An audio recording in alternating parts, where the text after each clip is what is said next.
Welcome to our May 3rd, 2020 Board of County Commissioners meeting. Sorry, there's a lot of feedback coming out of here this morning. Try that, see if that's better. Nope, I guess not. If you'd all please rise, we'll do a moment of silence and we'll follow that by the Pledge of Allegiance.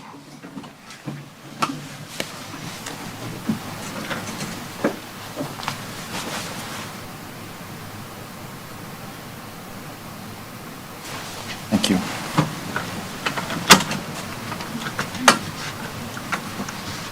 Whoops. I pledge allegiance to the flag of the United States of America and to the republic for which it stands, one nation, under God, indivisible, with liberty and justice for all.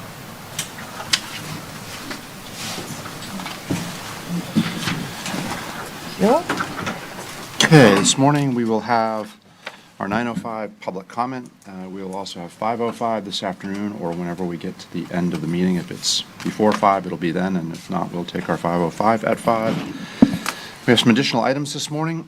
We have consent item number 7, adopt a proclamation declaring National Safety Boating Week in Martin County, Florida. Public hearing item number 1, public hearing to consider adoption of an ordinance calling for a referendum on a 1/2 cent sales local government infrastructure sales tax for a period of 10 years. Department item number 9, discussion of an appraisal of a resolution supporting the medical examiner's need for a new facility to be located in Indian River State College's Treasure Coast Public Safety Training Complex property in Fort Pierce. My goodness. Department item 10, consider employment agreement between Martin County Board of County Commissioners and Don G. Donaldson for employment as County Administrator. There are no agenda polls at this time. We're also withdrawing department item number 3, approval of an award and development agreement between Martin County and the East to West Development Corporation for 8 vacant lots in the Port Salerno Community Redevelopment Area. Mr. Chair, I will move approval of the consent agenda with additional items and the one withdrawal. Okay. Second. We have a motion? Second. We have a second. All those in favor of the motion say aye. Aye. All those opposed? Motion carries unanimously. First up this morning will be our public comment. First speaker we have this morning, I believe, is Jim Snedeker, and following Mr. Snedeker is Michael Circus, and then Mr. Circus, following Mr. Circus is Mary Dawson. And Chair, before Mr. Snedeker gets up, we are currently in what we refer to as an election season. We have county commissioners that are in active campaign for re-election. Your public comment is to address the Board of County Commissioners as a whole. We do not allow partisan politicking, which is defined as advocating the election or defeat of a particular candidate. Use of words, dates, signs, props, and/or wearing apparel or nameplate that convey a message or express advocacy for a person or a group of persons is also not allowed. Thank you for your cooperation, and you have 3 minutes for your comments. Okay, Mr. Snedeker, good morning. Morning. Good morning, Commissioners. I'm speaking on my behalf and not for any organization to which I am involved as respects to possible 1/2 cent sales tax specifically targeted towards land preservation. My original concern regarding this initiative was that there is not sufficient time to properly communicate how it will benefit our community. I was also under the impression that if this initiative did not proceed this year, that it could be subject to a vote of the citizens next year, so it would be a 1-year lapse. But late yesterday, I learned that we will have to wait 2 years and not 1 to have another vote. So when I consider this fact and the results of the survey recently conducted that show among all political parties that preserving the unique qualities of Martin County are paramount, I now realize that the prudent course of action is to proceed with a vote. That is, our fellow citizens from all walks of life support preserving that which makes our community so special. The fact that at least 64% of the individuals surveyed support this initiative speaks for itself. So while I'm concerned that the window of opportunity to properly communicate the pros and cons of this initiative is limited, I'd hate to lose this opportunity to support this initiative, especially now that I've learned that we'll have to wait 2 years if it does not go forward. So it'll really actually be 2.5 years. No matter how your decision proceeds, I'll look forward to supporting whatever position the commission takes. And as a sidebar, roughly 2 years ago, I came up and thanked all of you for your service to the community. You know, totally separate. This is not meant to be patronizing, but all of you do an extraordinary work, hard work, and really diligent work in doing what you do. And I realize that you don't always see eye to eye, and I would argue that that is really a positive thing.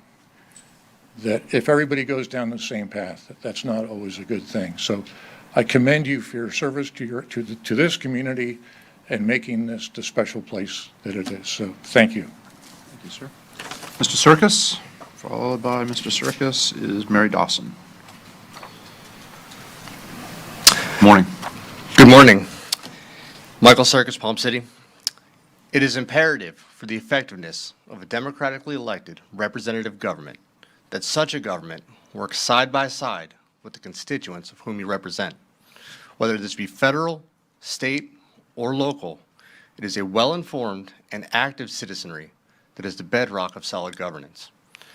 It is in this spirit that I call on the five of you to set a specific date, duly noticed to the public, in which you will engage in a question and answer session with the citizens of Martin County as to the need of a half-cent sales tax increase.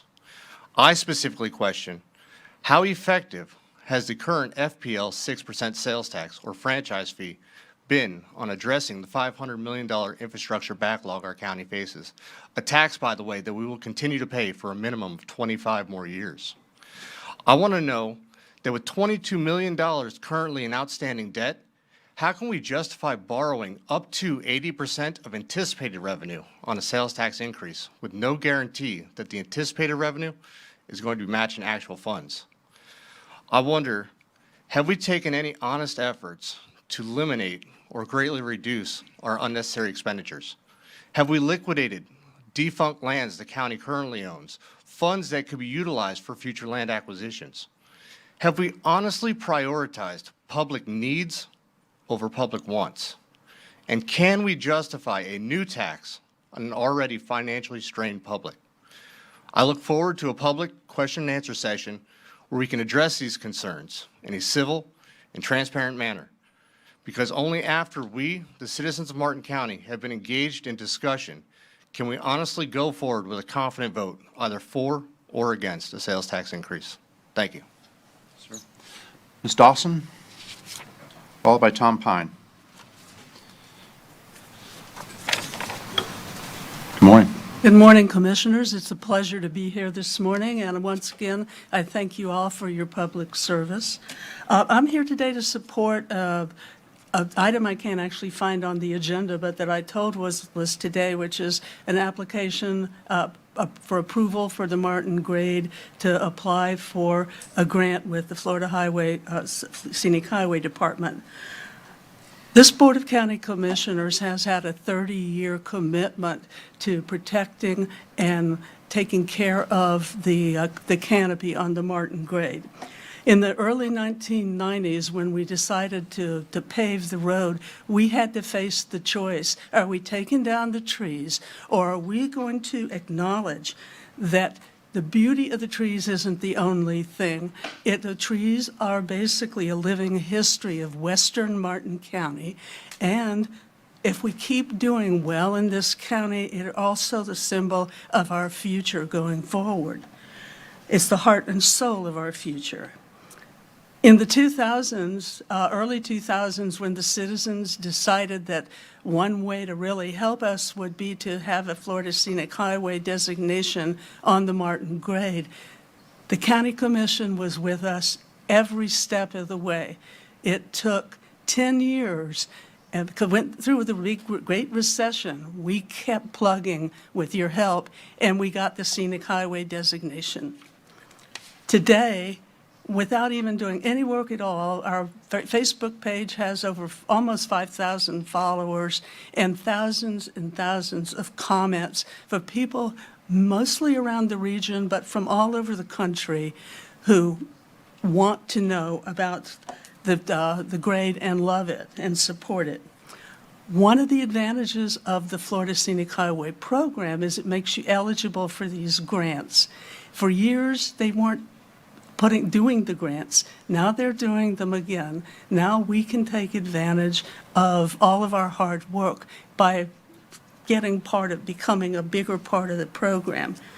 So I'm just here today to say, if this is on the agenda, will you please consider approving it? The Keep Martin Beautiful, over the past few years, has been managing the Martin Grade project, and they're doing a wonderful job.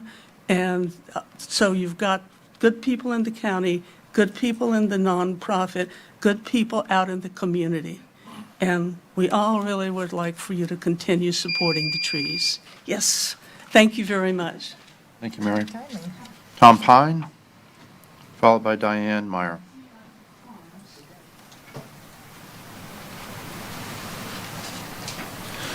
Mr. Pine, good morning. Good morning, Commissioners. My name is Tom Pine. I live in Jensen Beach. I've been a resident of Martin County for nearly 50 years. I no longer trust my local government, especially after finding out that the two instances with the largest special interest group in Martin County, the Chamber of Commerce, gets a sweetheart deal that was originally hidden in the consent agenda. The consent agenda, according to Martin County, these items are considered routine and enacted in one motion. It's scary to think about how much is hidden in the consent agenda from we, the taxpayers in Martin County. Consent agenda number 2 today shows $10,930,457 in expenditures of our local tax dollars between April 5th and April 18th, 2022, without identifying the payees or the amount. Who got the sweetheart deals this week? I know it wasn't the taxpayers of Martin County. Next up, raising the sales tax from 6.5% to 7% in November in the November general election is dead on arrival. First off, voter turnout is much higher in November. And the last time this commission raised the sales tax for the same reason they're given this time, they spent most of the new revenue on their water park that is still a dead loser. Martin County's latest taxpayer boondoggle is the Martin County Golf Course. This project is a giant step forward to the Browardization of Martin County, with total cost totally out of control by the leader of Parks and Recreation, who came directly from Broward County. This will be the 6th amendment to the golf course master plan design. What started at $104,650 is now up to $750,784,000. That's a staggering 151.57 increase in spending of our local golf course. More sick greed. So one doesn't have to look very hard why the overwhelming majority of Martin County taxpayers do not approve of the latest scheme to destroy Martin County Growth Management Plan in Western Martin County, because we don't trust our local government. Maybe it's another reason why Martin County government is having trouble hiring more people. People don't like working for companies that have questionable ethics. Thank you. Diane Meyer. Following Ms. Meyer is Tom Bausch. And that's the last public speaker form I have. If anybody else has one that they'd like to speak this morning, please get it to our bailiff. Good morning. Commissioners, I'm Diane Meyer of West Stewart, and I just have a comment in reference to the half-a-cent referendum. Palmar originally was mentioned in there, and I would respectfully ask you to take out Palmar so the taxpayers do not have to pay for that. I'm personally not in favor of Palmar being paid for, the restoration of Palmar being paid for by the taxpayers. There's present willful destruction of the Palmar-Jones-Hungerland slough. Each present owner and leasee should pay the cost, not the taxpayers. This commission respectfully should be personally liable for enforcement of our laws, which I don't see happening. I want to read a letter by our HOA president. In the 1990s, Palmar was designated as the 47th of a list of 85 sensitive lands under Florida State's 1979 Conservation and Recreation Lands Program, the CARL program.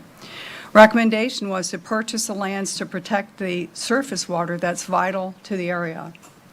Today, ATVs have been destroying the ponds within Palmar. In the past, lot owners within Palmar had to walk in or use bicycles to get to their lots. They were not allowed to use ATVs or dirt bikes for access. No motorized vehicles of any type were allowed in the interior. Today, it's a free-for-all, a complete mess of a train wreck. Each day, we listen to ATVs tearing up the ecologically sensitive lands. As mentioned earlier, there was a letter written by the commission to the Palmar lot owners by Martin County. It was January 27, 2022, reminding them of allowed and disallowed property uses. What's been done to follow up? There's been no enforcement. Apparently, Martin County Growth Management and South Florida Water Management District will not even enforce their own actually owned lands. If Palmar owners have property next to swift mud parcels, nothing's done. So roads are being constructed, wetlands are being filled, structures are being built, and nothing is being done. I ask the commissioners to please enforce the laws. Thank you. Thank you. Mr. Bausch, it's the last public speaker forum I have. Anybody else? Again, last call. Mr. Bausch, please. Oh, I'm sorry, Tom. I didn't see the PH at the bottom. You want to speak now or you want to speak at the hearing? Okay. Sorry about that. Anybody else from the public? Seeing none, we'll close out public. Come back to the commission. Sorry. Commissioners, Good, thank you. yeah, Commissioner Heatherington?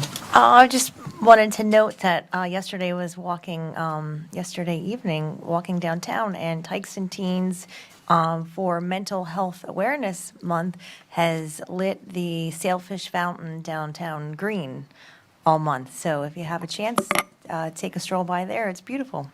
And that is in honor of Mental Health Awareness Month. Great. Commissioner Campy? I'm fine. Commissioner Hurd?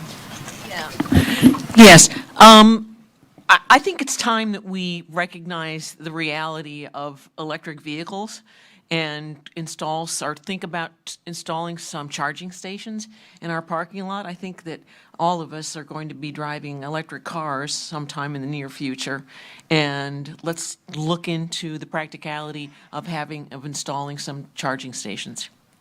Thanks. Okay, I have nothing this morning. Our first proclamation that we have this morning is a presentation by our sheriff. Sheriff Snyder. Presentation, not proclamation, sorry. Good morning. Morning. Morning, Chairman. Morning, Commissioners. Madam Administrator, good morning.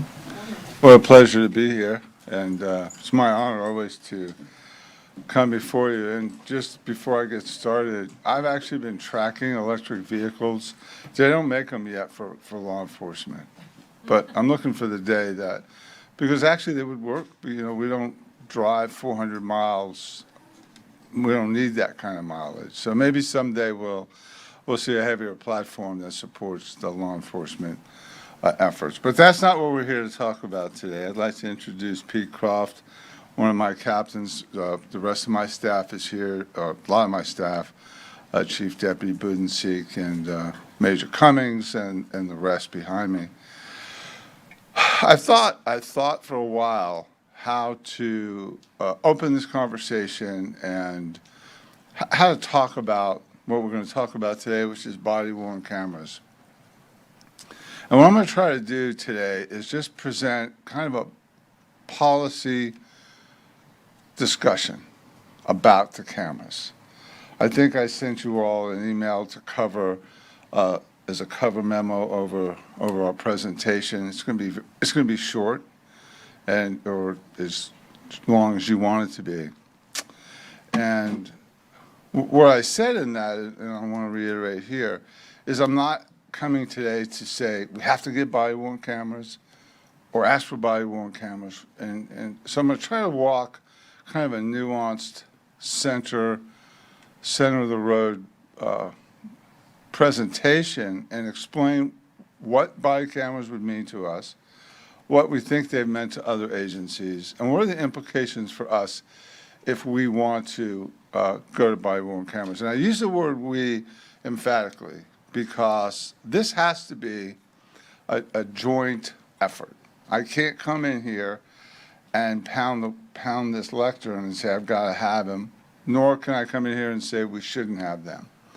I think that so for today, if we could just have a policy discussion, if you all want to take some action, of course, Chairman, Commissioners, that will be your prerogative. But I'm not really asking for commission action today. So we can start with our presentation. You all see it up there, right? Mm-hmm. If you ask me right now, Sheriff, what's driving this? Why are you here today? I would answer unequivocally, the primary driver is public expectation. We have evolved into a day and age of the video. Everything is the video. Whatever I say here today is not barely going to be interesting in written form. It will be there, right there, the video clip that they pull out is the soundbite. And we become a soundbite, video clip addicted society. My narcotics people, when they go to court today, when they go to depositions, what's the first thing the defense attorney asks? Where's your video? And it's evolved into, and this is beyond any of our control, throughout the United States, if you have no video and it's one person's word against another, it's become increasingly difficult to come to any kind of decision. And you see it in these police shootings, police whatever, that end in some kind of somebody getting hurt or killed. First thing people want to see is that video. Well, why is that? Well, not to get too far off, but we've kind of evolved into a society of liars. I don't know how else to say it. I suspect there's a politically correct way to say it. But we have become a society of chronic liars. Everybody lies. Everybody lies. And everybody knows everybody lies. And so what happens is, when I started in law enforcement in the 70s, you could go to court, nobody would ask. I mean, we didn't have videos. I pause just for 1 second. You were 16 then? Yeah, I was 16. Yeah, I started down this road in 1972. And the cop's word in those days was, if you said it in court, you raised your right hand, you swore to tell the whole truth, nothing but the truth, so help you God, people believed what you said. And today, that's not the case. People just don't believe anybody, because why? Everybody lies. So public expectation actually is what's driving this. And that's going to be what's so difficult for us today. If I was coming in here and saying, I've got to have shock plates for my body armor, my soft body armor, because cops are getting shot. You can picture that. Body armor, bullet, cop, shot, bang, he doesn't get killed. But this will be a little more difficult to get our hands around, Pete. We have evolved into a very complex industry. And the demands of professional law enforcement today really demand a couple things. First of all, we have to be transparent, and we have to be accountable. Cameras are used, as I said, in evidentiary proof, and we have to stay even with emerging technologies. That's just part of it. You don't want to get caught in where people are saying, well, you're using this kind of anachronistic, old-fashioned, out-of-date technology. And as I started, I'll say this a couple times, people have an expectation today that we have body-worn cameras. What are the benefits? So if you said, well, why do you need them? First of all, it does enhance public trust and creates safer communities. And I say safer communities because to the extent that people trust us, to the extent when they see the green and white, the deputy get out of the car, If they trust us, we're safer. Why is that? Because they're not afraid to call us. They're not afraid to be witnesses. They're not afraid to pick up the phone and say, hey, I see something suspicious. Another benefit is it definitely, this is unequivocally, it decreases civil litigation and boosts the number of expedited pleas in court. If we have video evidence, it's a slam dunk. It's really the end of the road. If we have you on tape doing something, it's hard to refute. Very rare that we have video evidence and we don't get a conviction. It increases officer safety by reducing the number of false complaints. So this is the one I grapple with. Are my deputies actually safer?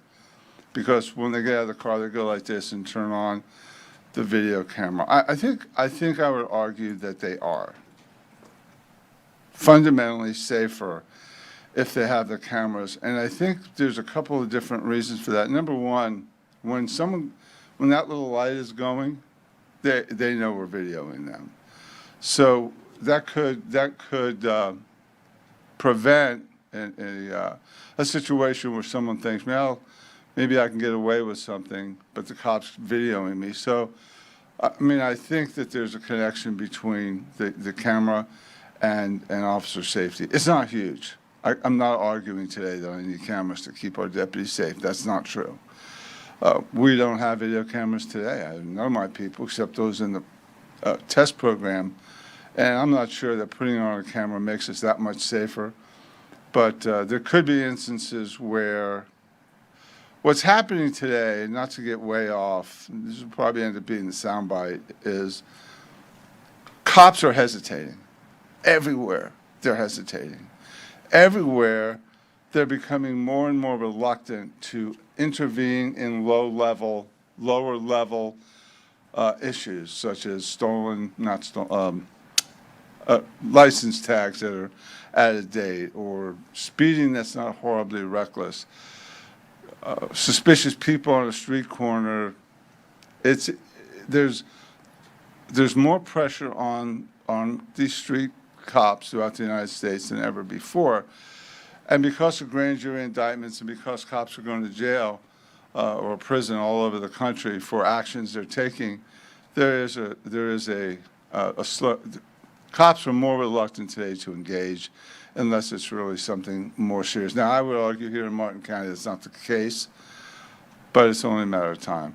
We're in a good place right now. And knowing that what you're doing is being videoed, and if it starts to get out of control, at least you can prove that it got out of control and it wasn't your fault. And I would argue that probably it would help us all when we have the lower level infractions. Improves the behavior of suspects and the quality of evidence gathered. We talked about that. Let's keep going, Pete. These are case studies, and I'm not going to go through these, but these were case studies where the body camera was extremely helpful. We see them all over the place. Let's just take a couple of quick ones. Look at that first one. It reduced citizen complaints by 88%, and the use of force by, we lost it. We lost it. Go back for you. Sorry about that. A couple of them really stuck out to me. The second one in Mesa, Arizona, reduced citizen complaints by 40% and use of force by 75%. So I think that use of force reduction is people reluctant to take on a cop when they know, I can't lie. I'm not going to be able to say he shoved me first. And you can go on through there. Everyone that's used them, and I've talked to a bunch of my buddies, other sheriffs that use them, they say your complaints for excessive use of force and discourtesy goes down exponentially. It has a dramatic effect.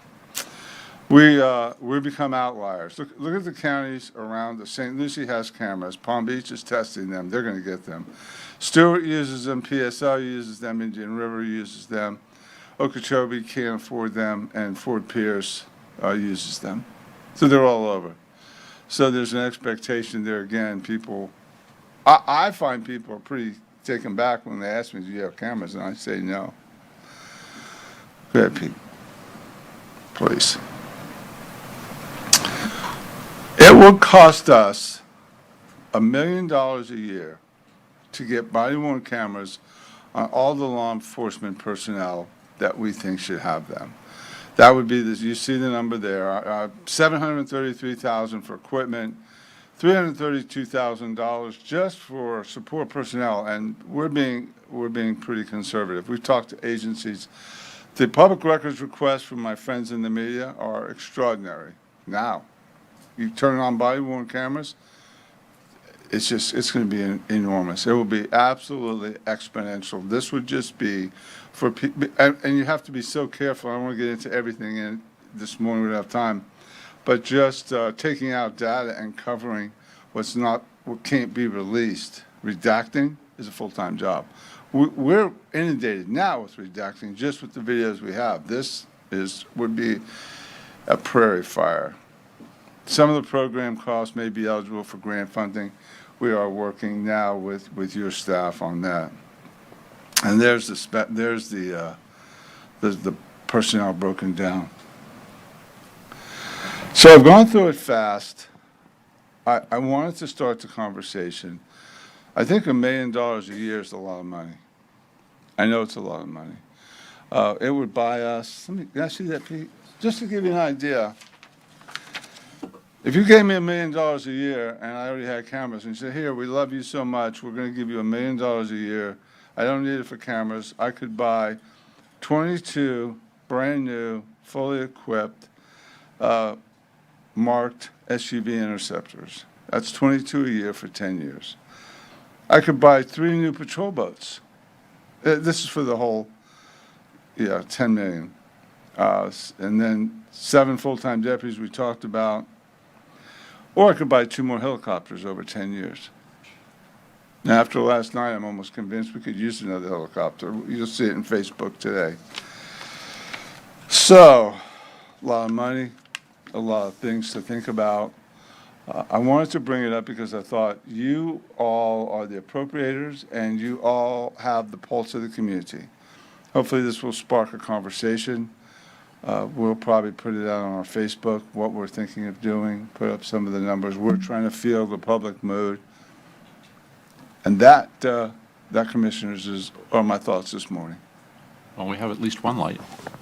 We have at least one light. A light, okay. Commissioner Campy. Thank you, Sheriff. Thank you very much for coming this morning, and I appreciate the information that you sent us ahead of time. It gave us, at least I'll speak for myself, it gave me an opportunity to sort of have the conversation with folks. Sir, can you go back to the slide that showed the other agencies that are currently using the systems?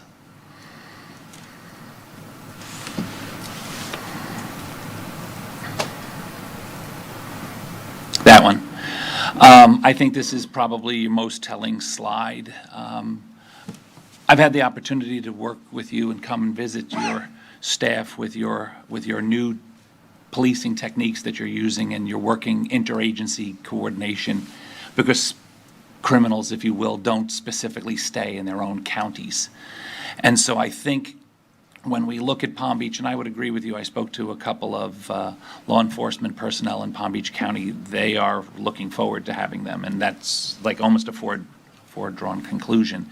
St. Lucie County, Stewart Police, Port St. Lucie Police, Indian River County, and even up into Fort Pierce. I think it creates a situation where we would need to have it to fill that gap that's missing, that void that's missing, because a lot of criminals, and you can tell us better than anyone, a lot of history would tell us a lot of criminals find their way from down south and work their way up here. If word on the street south of here is that, hey, look, in Martin County, they don't have those cameras. So all of the advantages for law enforcement and the disadvantages for criminals, and if they have it in Palm Beach County or if they have it in, north of us, then in my layperson's opinion, would create a situation where if someone was going to be a clever criminal, it might be easier to come here.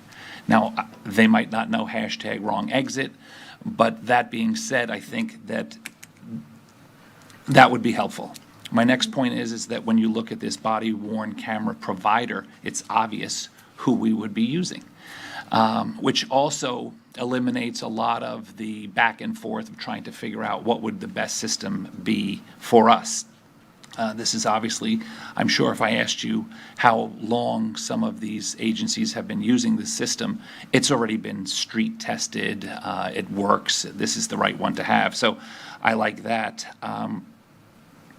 My question for you, Sheriff, is this.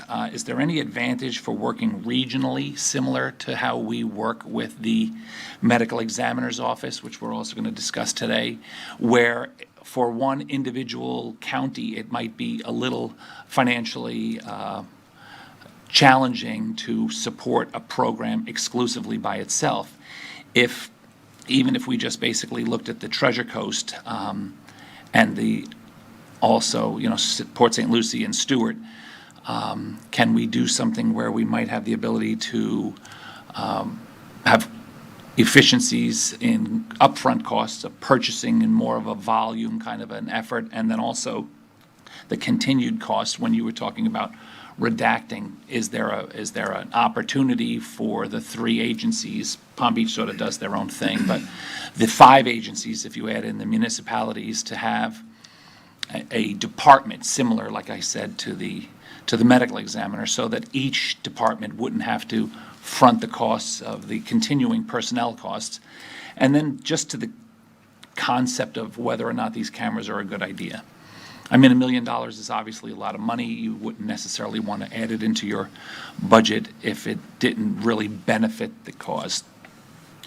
I think $1 million if you break it down into, and we've been very fortunate, not just with your leadership, but with the leadership of your department, and with the people of our community. We've had some issues that could have potentially blown up into larger, things that many of us, all of us, have seen happen in small communities. You think about the communities in Wisconsin and Minnesota and Washington State. A lot of them are not different than our own community.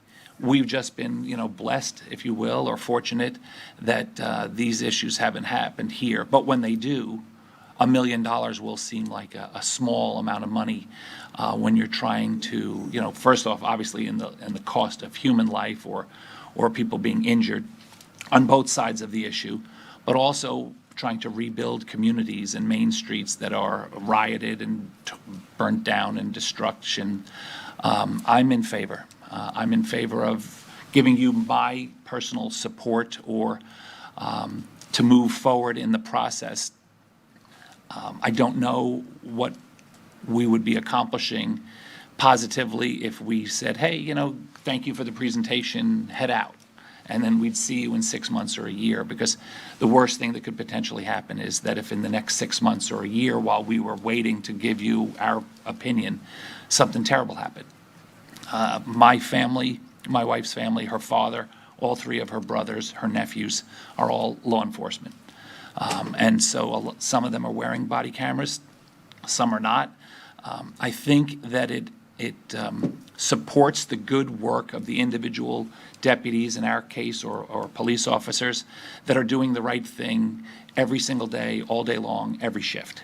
I agree with you that just like cameras in stores, I mean, there's been cameras in stores to deter people from shoplifting or doing, slip and falls, fraudulent slip and falls. People, you always see criminals there looking around. Are there cameras here?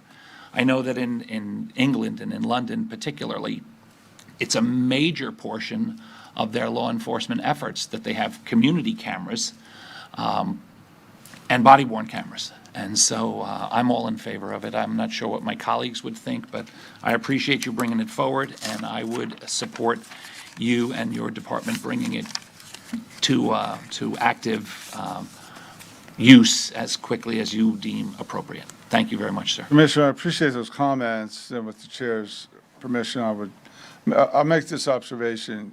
If we get 2 complaints a month for discourtesy, I would say that's about average. 3, maybe. Depends on the month, but yes. So 2 or 3 out of the hundreds and hundreds and hundreds, we're not getting a lot of complaints. But to your point, it would only take one significant issue where where we're not sure who gets the benefit of the doubt, the cop or the offender. It would only take one of those, and we could be in trouble. I tell my people all the time, every once in a while someone says to me, how do you sleep with the liability you have, because I have 24 hours a day, I have men and women with badges and guns interacting with people who are in distress and maybe have committed a crime. It would just take one incident to have every sound truck, every one of our friends in the media, Fox, CNN, everyone lined up at the sheriff's office in weeks for me trying to explain what happened. So, and I'll wrap up that thought with this. The body-worn camera is not a panacea. It's a tool. Our deputies will still, in an instant, like an old dog like me, it would take me forever to remember to turn that on. You know, I'm getting out of a car, maybe, and there's no telling what I'm reaching for, but the thought that I have to remember to do that. One of my buddies tells me it's a nightmare in the beginning because every time you need them, they forgot to turn them on. They're not 100%. They're not going to end. They're not the end-all, be-all. But they can be an invaluable tool in a crisis. And if you have them on when you need them, they can be life-saving. And as far as working with other sheriff's offices, that's an idea, absolutely an idea worth pursuing.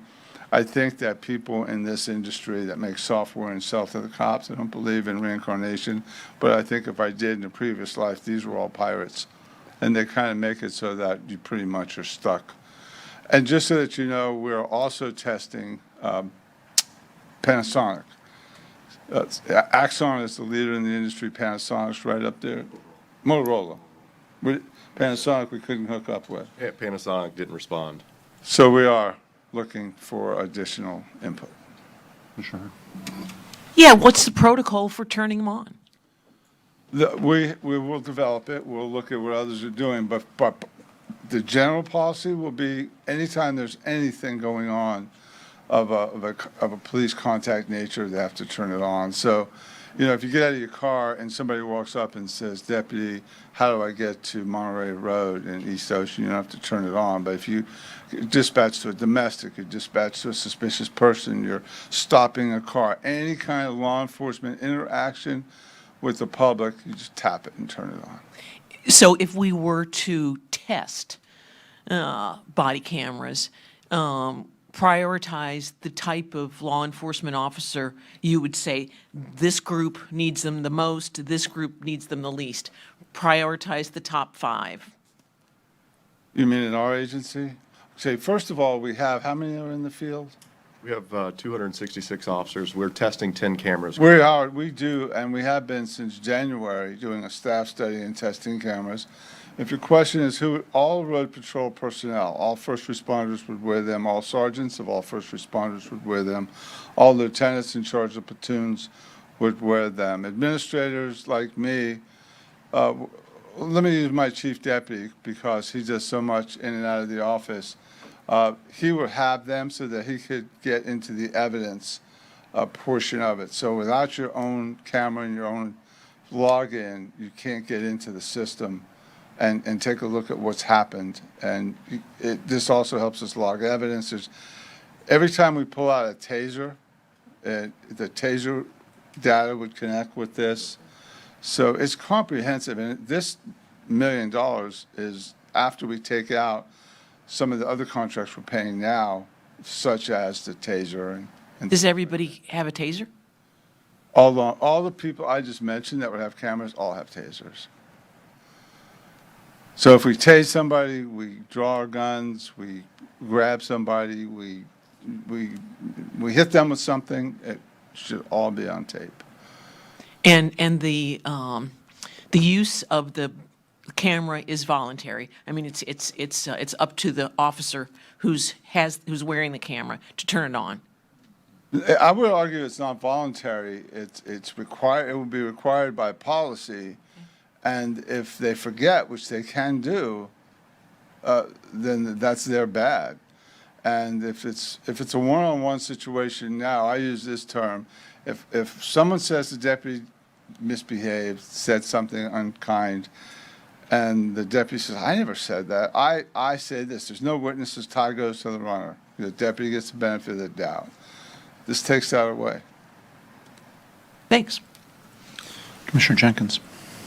I had the opportunity to talk to you about this last week when we attended an event, and I was one of those that, and I don't know why, because I don't see them hanging around the deputies' necks, but I was under the impression that this is literally a minimum standard and an essential tool for our deputies. And, our deputies your personnel are putting their lives in jeopardy every day. And not giving them the absolute best and the absolute most appropriate tools, I think is a shame. And this is something that's a lot of money, no doubt. But to protect our people that are putting their lives in jeopardy every day, it's a no-brainer for me. Commissioner Heatherington. I would agree with Commissioner Jenkins, and I think your key benefits slide on page for the public trust and increased officer safety, I think that laid it out very appropriately. Would that number that you pushed out there, would that get everybody online the first year? Is it possible to get everybody online? Because it sounds like there's a lot of training, some policy decisions to be made, and quite frankly, some training. So do you feel like it's feasible to get everybody that you would need on board with the cameras on board the first year? Oh, absolutely. Oh, yeah, 100%, a lot less than a year. We wear, our deputy there is wearing what we call our Class B uniform, but you'll notice our deputies now are wearing, we don't have anybody here. They're wearing the tack pants, the polo shirt, and the outer vest cleaned off. It just says sheriff. Those are ideal for the body worns. You can put them right into a pouch. They won't be very noticeable. And as soon as they get out of the car, he's sitting there. So if somebody rushes up here and is making a big to-do, and you say, deputy, would you please move that person away? He could tap that body camera. Now, obviously, you have cameras here, but that situation could be anywhere. They could be getting out for a cup of coffee at Wawa's, like last night, one of my deputies doing that, encountered a guy who just stole something, kind of a bigger guy, a little gruff, and she got on the radio, asked for backup. I was close, got to go by pretty quick, but that would have been ideal. As soon as they said, hey, he just stole something, she does that, and now it's on video. I think that over a period of a year, what would happen, it would just be reflex. I'm already thinking, boom, tap it, and go. Okay, thank you. So I think you started off, first of all, thank you for all of that, and I agree with all the comments of our other commissioners. I think you started off suggesting the policy side of this thing, and I think Commissioner Jenkins just wrapped it up really succinctly. I think from our side of this thing, our policy and what drives us to fund what you ask for and what you suggest would make your department safer, better, stronger, whatever it may be, I think of this as being a policy that if there is something out there that makes your day, your deputies safer, our public safer, the end result, if something does go wrong, a better chance of having the decision go in the right direction versus the wrong direction, by a policy place, I think it's like anything else that you would have on your uniform or on your body that protects you and protects the public and so on. I don't remember, I don't think in my time TASER was ever like a policy discussion, but at some point in time, TASERs became an added piece of equipment on your uniform. I'm sure guns have been there ever since, but TASERs were added and added a whole nother level of I guess, defense, protection, whatever you want to, however you apply that. And this is just, I think, the next sort of piece of that. I think if we didn't, and clearly there seems like there's significant support for moving ahead and doing it, I think we would take a lot of heat for not supporting the ask at the end of the day if something were to go wrong. But if for having a body camera, we would have been able to have a much better understanding of what occurred. So from a policy thing aside of this discussion, I think for our sake, I think it's incumbent upon us to give you what you ask for, or at least support what you ask for financially and for the end result. Budget's coming, so I don't know exactly, do you want to do something today? Do you want to wait for budget? And again, if budget is, then we're talking 6 months, between now and adoption of 2023? Well, we did, for the past couple of years, we've been putting monies aside for what we've called disaster recovery. And I know Ms. Manning has an item on today to start getting ourselves in line for that. I mean, if the board would, given that we were having conversation today, the sheriff has put us on notice, if you will. And I think the longer we delay, the more at risk we present ourselves. I know hiring people, if you've got to hire individuals, that takes time. So even if we were to look at October, you'd be looking well into next year before we could even be up and running, if you will. So I think, if the board would so like, I think staff, Mr. Donaldson and Ms. Manning and ourselves, we'll go back and see what we can do. And we're halfway into the year, so it wouldn't be a full $1 million impact today. But obviously, as you move forward with your budget requests, you have other needs. Well, can I suggest in that conversation, so you're testing currently, you said you had 10 devices out currently. Yes. If we gave you $1 million today and you walked out with a check, what's the implementation time? For a full-blown, like, It would still be, I think the biggest hangup for us, the buying them wouldn't be a problem, the training, policy writing, we could do well and rapidly. It's hiring the personnel, because our hiring standards are so strict, rigorous. just so Be I a while. understand, so the program can or cannot function without the additional employees? Absolutely cannot function. We couldn't You couldn't redact. you couldn't do all of Redaction will be all day, all night, every day of the world. People are coming in. They want to see they want to see that film. So just a ballpark estimate on hiring, what do you, 6 months? Yeah, by 6 months, Kevin, where are you? 6 months. So 6 months for hiring, right? What's and with electronics these days, with everything else in the world in acquiring, have you had any kind of input from the company or companies that say if you placed a purchase order today, you'd have it in a month, or you have it in 6 months? We have, there are some delays with that, but it would probably be, I believe, 3 months is what they were looking at, somewhere in there, if we were to sign today and have the money today. But I think we would schedule it with the hiring of the new employees so we could all be together moving forward. Okay, and what else? Training is Training weeks. we have several people on our training unit. Writing the policy won't be hard. I already have it formulated in my head. We've seen what others are doing. We could be up and running in 6 months. I want to make a point real quick, though. I always do this. I pray before I speak publicly. And my prayer was not to come in here and maneuver the board into a corner at all and force any issue. It really was to have a kind of a broader, I see that snicker, Commissioner. It's not a snicker, I meant it. I get what position this puts you in. I'm totally aware of it, but I try to make it as easy as possible. If you want to sidestep it and get out of the corner, there's room. Get out of the corner. So where I was trying to sort of line us up, you got budget adoption process coming. We've gone through CIP. We've got adoption of budget coming in a couple months. How much would you need today or tomorrow to start the process moving?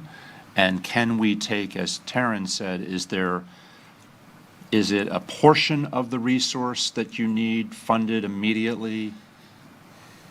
And during budget, we can build in the remaining portion, or is it all up front today and that gets everything off the plate? Because we have reserves. I mean, Taryn didn't talk about that, but we have reserves that we could tap into. If you said, even though you don't want to box us into a corner, and I don't believe you're doing so, kind of lay it out for us where we are in terms of what we can do to move it forward. Financial For the wisdom. record, this is Kevin Youngblood, our Chief Operating Officer. How are you today? Good morning. It would just depend on the timing of everything, the hiring of the personnel. The $1 million check today, the personnel wouldn't be here for, if we 6 get months. 6 months, that would work. The timing of the way that these providers do this is it's an annual payment, almost like a capital lease. It's, you just can't go out and buy a body camera anymore. You have to go through their licensing and procedures. So based upon the number of cameras that we need, it would just be up to the vendor as to how we time that out. So if we go into implementation in 6 months, we could set it up to where it would be upon implementation, the first payment would be due. It could be during the middle of that implementation. It's how we would set that up with the vendor, though. So But that first payment would be, within the 6-month timeline, though, I'm sorry? you'd have that within the 6-month timeline. Absolutely, yes, sir. So budget adoption for us is October, You'll be discussing your budget in July. Your actual first hearing will be in September. adoption is October, and then you don't see anything until October 1 moving forward. So we are roughly 6 months away from that period. So there as I'm trying to frame all this, there needs to be a portion, if not all of it, upfront to start moving the process. Because once you identify who the employees are, that if we told you yes today, I assume you're going to go out and start looking to hire people today. It could take 6 months, it could take 5 weeks to have them hired. And so I guess what I'd like, if the board is willing, and Ed has his light on, I'm sure, to make a motion of some sort, I would suggest that maybe what we do is we give Taryn the authority, the direction that we look from input from you on your timeline on funding, that we authorize at least upfront the access to reserves up to $1 million, whatever the number was, but you draw them as you need, and that we work with Taryn to build that into the budget this coming budget cycle so that it rolls. Because I assume it's $1 million, is it $1 million a year? Ongoing, right? For a 10-year period. Does that make sense? I mean, is that Yeah, it does. reasonable for you? I mean, does that, 100%. okay. I'm done. Commissioner Campy? Thank you, sir. I appreciate the comments of my colleagues. One of the other things that I think is important, we spent a lot of time speaking about the safety of our deputies, which is paramount because your personnel put themselves out on the street to protect the rest of us. But this is also protecting individual citizens, excuse me, from each other, because a criminal doesn't necessarily only perpetrate an act of violence on law enforcement. A criminal can also perpetrate an act of violence on another citizen, even while the deputy's there. I mean, what you're asking for, and I appreciate your concern about feeling like you're trying to put us on the spot. I never felt that, because you're not coming today with your team asking for something that those of us here, even as civilians, have never heard of. It's not a newfangled, state-of-the-art law enforcement policing tool. This is all of us. If you watch any nightly news, everyone, I thought your introductory comments were exactly right. Maybe not so much about that every single person lies, but you're out there every day doing it. I think all of us have an expectation of seeing the video. And so, look, you know, we have been very fortunate here in Martin County with your leadership and your team that we haven't had a lot of acts of inappropriate behavior from your personnel here and there. But I think it also, the public should see that the commissioners, those of us sitting up here, are thinking about the community at large, because this will elevate everyone's behavior. 99.9% of our personnel are doing the job for the right reasons. But that little fraction, you know, in any industry, if someone's doing something wrong, it pulls everybody down. So for us, you know, we have made decisions to expend millions of dollars on other things.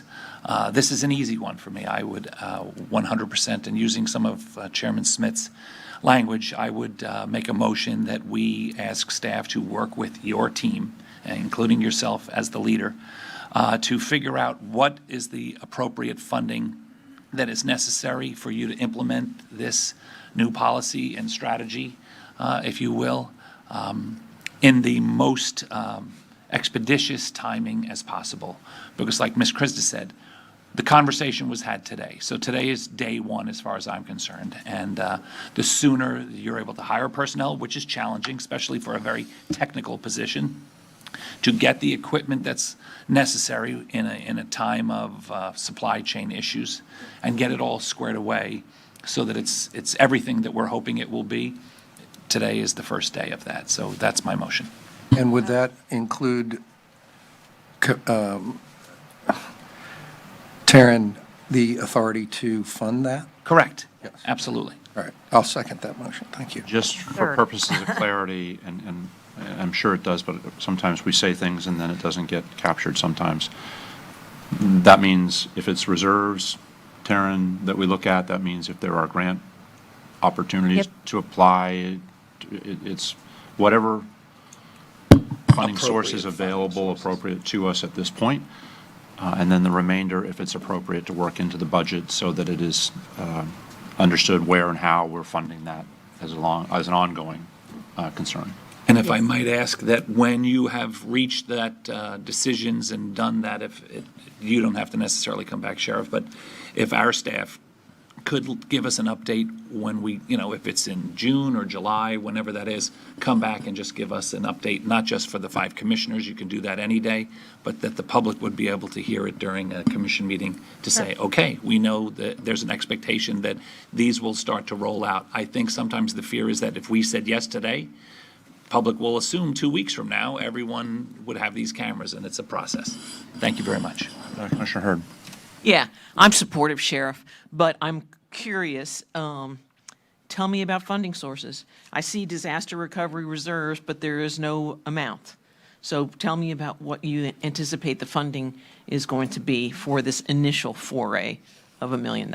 Well, Commissioner Campy mentioned grants. We have had some initial dialogue. There's Homeland Security monies that we know are possibly available. Of course, those are one-time, and usually they are for the hard equipment, not the personnel. I think the issue more for the sheriff today is knowing that the board has provided him with support. We do have, I think, off the top of my head, Commissioner, I didn't look it up, but we had started putting aside those disaster reserves, and I believe we've got over $4 million in there today. We did receive recently, and I'm looking over at Mr. Donaldson, he can probably give us the dollar amount, but we received some reimbursement from some prior hurricanes that we'd had previously, so we do have some monies that have come to us that we were not possibly anticipating. We have your regular reserves as well. So, Don, do you have? Yes, we received approximately $500,000 last week from some hurricane projects that we've been working on for over 10 years, and there are other amounts that total over several million. So, but they were being programmed into our reserves. Are any of those dedicated to some other expenditure? No, they would go into your general fund reserves for disaster preparedness is where they were scheduled to go to. Okay, thanks. Just a question, is SAFER just fire rescue? Yes, and it's fire-related. Okay, so there's nothing in law enforcement side that is, do you know what we do with the SAFER grant that we get? It's a funding strategy for hiring new employees that is a one-time hit that helps us get over a period of time. Yeah, I'm not familiar with that. Okay. Yeah, the grants that we've been looking at particularly were Homeland Security, and I don't know, Kevin, if you all have been tapping into those as well. Yes, ma'am. We're working, I believe, with the grant writer that the county uses as well. He's helping us with that to get the application in. Yeah. But again, it's a lot of hard costs, and it would be up to 50% if we're approved. But Commissioner Smith, to your point, since you've given us, as I understand the way this motion has been crafted, we can go ahead and apply for those grants. We don't have to come back to the board for permission to apply, and if we can get them, then that can help offset. But in the interim, we will look into our budget and probably put it on the Office of Management and Budget future agendas to move those actual monies. But today, I think. Yeah, and I think it's clear, but the point of hopefully what you're leaving with is that if this passes, which I suspect it will, we are authorizing Taryn to fund as you need, as it becomes available, without coming back to us to start making this happen, other than an update, as Commissioner Campy asked, just to give us an update as to where those funds are coming from. Understood. Is that okay? Yes, sir. All right. Sheriff, you all right? I am. I know this is a big ask. I was sitting here thinking about our personnel. Just to finish off, if this helps you in your voting, even if you've made up your mind, probably these cameras would have eliminated the Stephen O'Leary debacle with the planting of evidence. Would have eliminated that. And during our testing period, we had a young man, a large young man, created disturbance at the fair. We arrested him. His mother came in ready to sue, ready to do all kinds of things, that we broke his back, that we have killed him. And as fate would have it, it was one of our people with the camera. She took one look at that video and she said, "I'm going to beat his, you know what?" Left, and that was the end of it. It was a bold-faced lie. He had lied and said that we had tormented him. So there's just a lot of benefits to it. Tremendous. This isn't a public hearing, but I guess worthy if we're going to commit $1 million. Anybody from the public wish to comment on this item? Yes, Mr. Circus, please.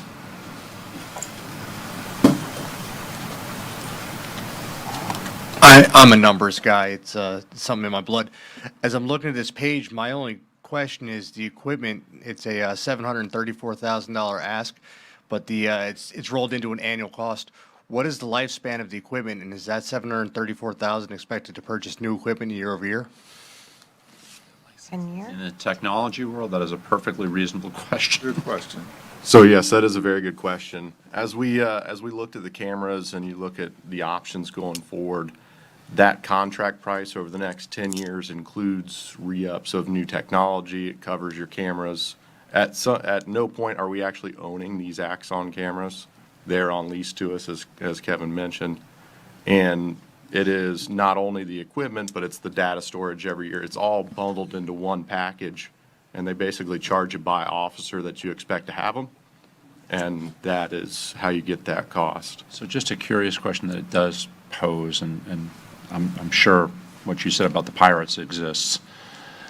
You know, when we went through the radios and the changeover of that equipment, and we spent millions of dollars doing that, and then it wasn't sometime much later that we had to redo all that again because they outdated the equipment and there was no choice.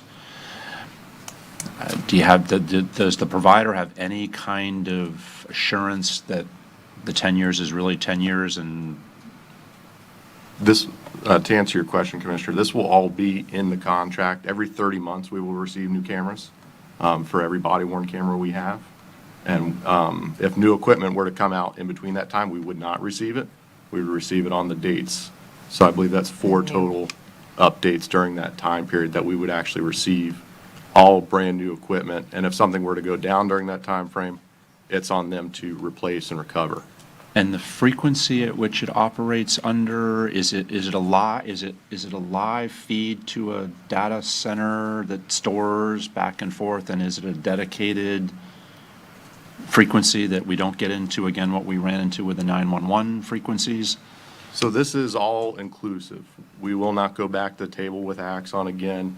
All the data storage is unlimited. There is no cap on that. That's in the contract. So for all purposes, we should not go back and really have to talk to them again about contracts for 9 or so years after we go down this road. And to answer your question, Commissioner, just to add on, if one of these body-worns are on and we want to see what's going on, we actually can watch it from the Real-Time Crime Center, which you all, some of you have seen. So there is a real officer safety niche there. You know, if some crisis is going on, we can put a SWAT guy into our crime center and just watch what the deputy on the road is seeing. What I like about the contract, and we'll get you the contract. We're not signing anything until you all see it. You have my word in public. But That's a good policy. yeah, that's a good policy. We'll let you all take a look at it. Sheriff, I'm sorry, of all the agencies that you showed on your other slide, what is the time frame that they've had these? I mean, just from has it been a couple of years that they've been trying this software? It ranges. I believe St. Lucie was the last to actually go to body-worn cameras on that list, and that was, I believe, last year or maybe the year before. So it's a proven technology, if you will, to kind of alleviate some of the concerns that the commissioners have If had. you watch the news and you see where they're doing a video clip of a chase or something, look up in the right-hand corner. It's 99 times out of 100, it's this, these are the ones. They have the market. But in the abundance of caution, we're going to look at Motorola. But what I liked about the contract is it does appear to us to be all-inclusive. Obviously, Ms. Sarah will take a look at it and see if she has any angst. Our attorney will look at it. I've talked to Kenny Mascara. He likes the cameras. My buddy Chris Nacco over on the West Coast lives by the cameras, and they're a big agency. Pasco, a lot more than we have. So. Yeah, it's proven technology. It's the industry standard by far. Commissioner Heatherington. And I did see on the slide that City of Stuart does have body cams, and they have the same provider. Is that right? Yes, ma'am. Flip to that slide. Okay, we have a motion. We have a second. Everybody's kind of clear what the content of it all is in the direction? Yes. Yeah. All in favor of the motion, say aye. Aye. All those opposed? Motion carries unanimously. Sheriff, thank you very much for all your time and guidance, and good luck. Chairman, thank you. Commissioners, thank you. Thank you. Okay, back to our proclamations this morning. I apologize to our folks that we kind of went over time, but hopefully everybody got to learn something this morning, and hopefully it was worth your time here. So the first proclamation that we have up, I believe, is, you going to go in the order on which they are in here? Hurricane awareness, Yes. preparedness? Good morning, Commissioners. Laura Beaupre for the record. First up, we have a proclamation declaring Hurricane Preparedness Week in Martin County.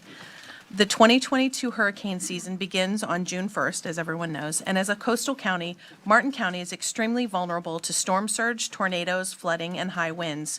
Whether hurricane forecasters have predicted an average, above average, or below average season, it takes only one storm to have a bad year. In recognition of Hurricane Preparedness Week, May 1st through the 7th, the board urges the cooperation of municipalities, businesses, homeowners and condo associations, hotel associations, and all media in their efforts to inform residents and visitors of appropriate awareness, preparedness, and safety measures related to hurricane season. And here to accept, we have Sanji Hawkins, who's the Deputy Emergency Management Director for Martin County. Thank you, Laura. Good morning, Commissioners and everybody else in their respective places.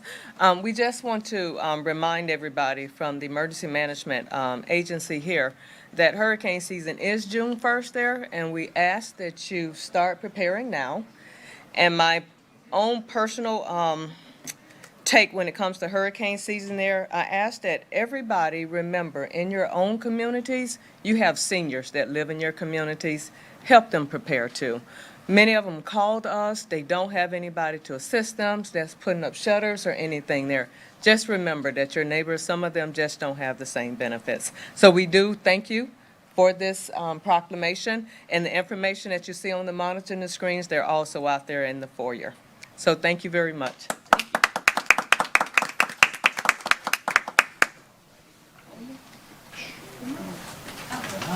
All right, scooch on over. Let's get over by the seal. Scooch this way. Awesome. Okay. All right, we're going to do a couple. Do one.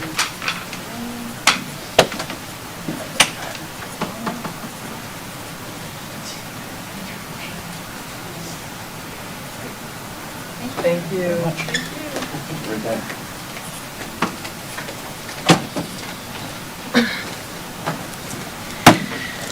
Next, we have a proclamation declaring Foster Care Awareness Month in Martin County.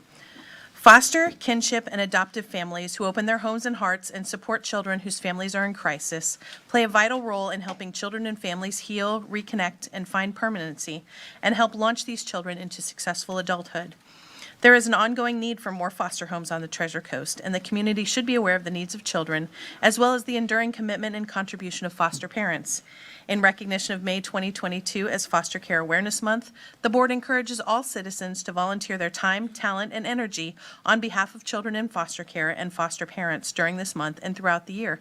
And here to accept, we have Michael Keene. He is the Treasure Coast Executive Director for 4Kids South Florida. Good morning. Morning. Thank you so much. And I do want to advocate for our families and children.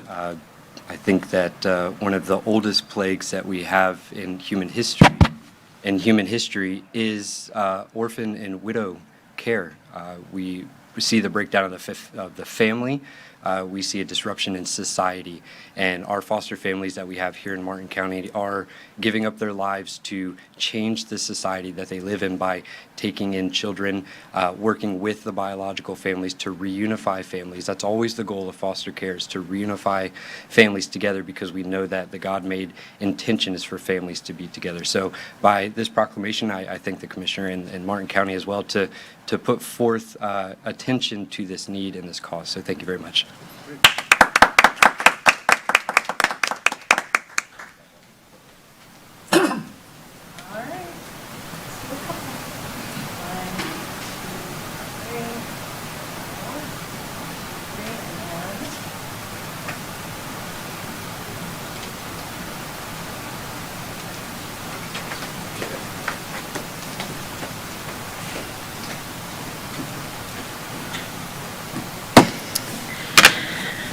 Next up, Commissioners, we have a proclamation declaring Mental Health Awareness Month in Martin County, Florida. Mental health is a key factor in overall wellness as it influences decision-making, behavior, and physical health.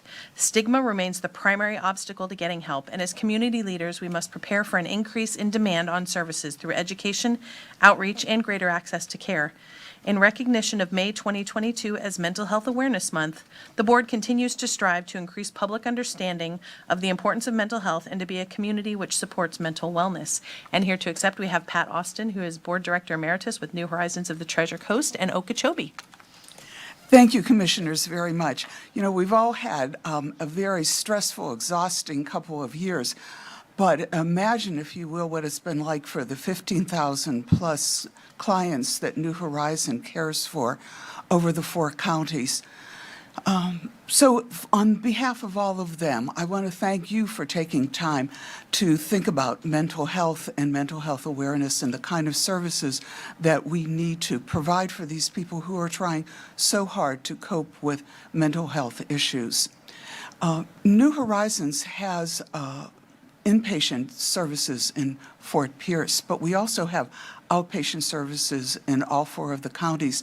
And actually in Martin County, in our Stewart office, we have the busiest of our 5 outpatient offices. So I wanted to just give you a little snapshot of the kinds of things that have been happening there. We have both therapists and psychiatrists in person, but we've also been using telemedicine, which has certainly been a godsend during the pandemic. We have embedded some employees with the Sheriff's Office and are also working with Mental Health Court to try to make sure that those people who could really benefit more from mental health services than from incarceration are diverted into the proper services.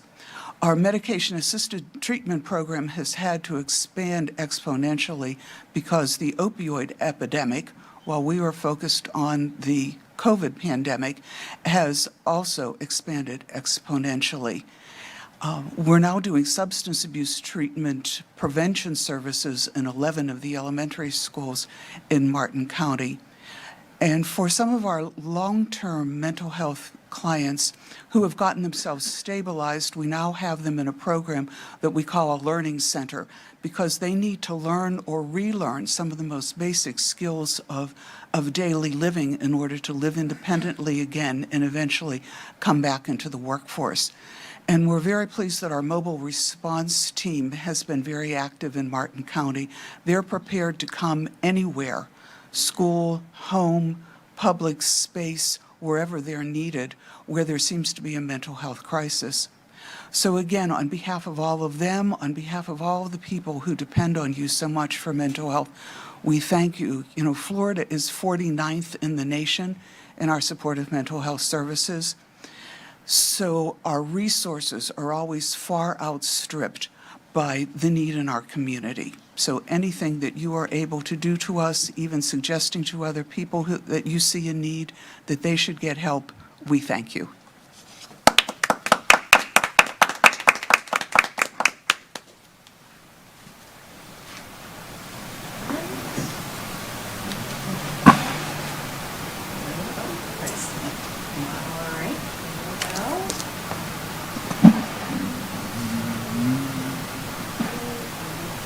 I think Your foot in there, yes. We gotta get the boot in there so you have a memory.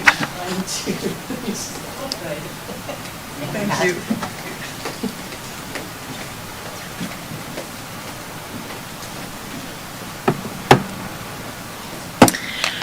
And our final proclamation today is declaring Stamp Out Hunger Day in Martin County, Florida.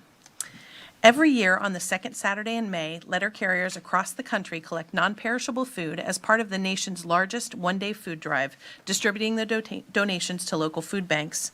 The Letter Carriers Stamp Out Hunger Food Drive is just one example of how letter carriers work to make a difference in the lives of those they serve. In recognition of May 14th as Stamp Out Hunger Day, the board acknowledges all letter carriers and local pantry services for their hard work and commitment to their communities. And here to accept, we have Rob Ranieri, who is the CEO of House of Hope. Morning, Commissioners. Thank you for the proclamation. We're excited to have the letter carriers drive back. It's been a couple of years due to COVID. As you may know, it's the single largest food drive that occurs across the nation. House of Hope has benefited from the letter carrier support for years in Martin County. Now more than ever, we need this food, so it's great to have this support. Not only will it help us across our 4 food pantries in the county, but provide further assistance to the dozens of agencies that we provide food to, church pantries, soup kitchens, other nonprofits, all will benefit. So we're looking forward to the 14th, and we appreciate the support. Thank you.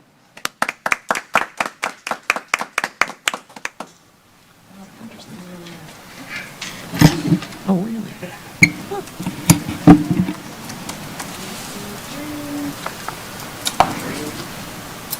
He's kind of hard to dislike, isn't he?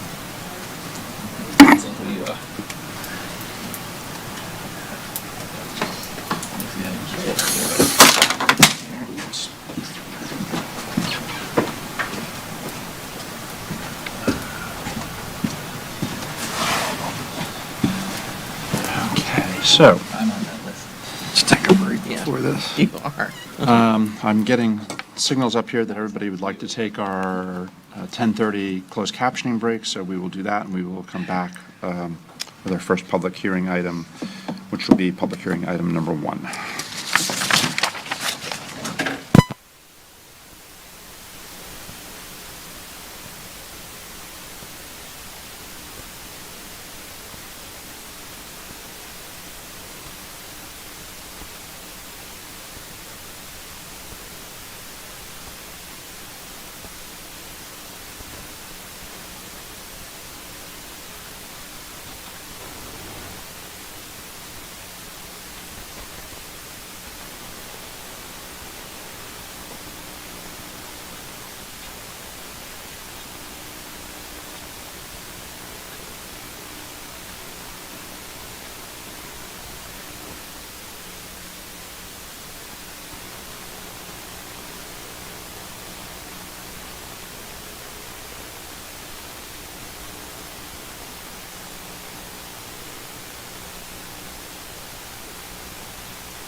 You're on.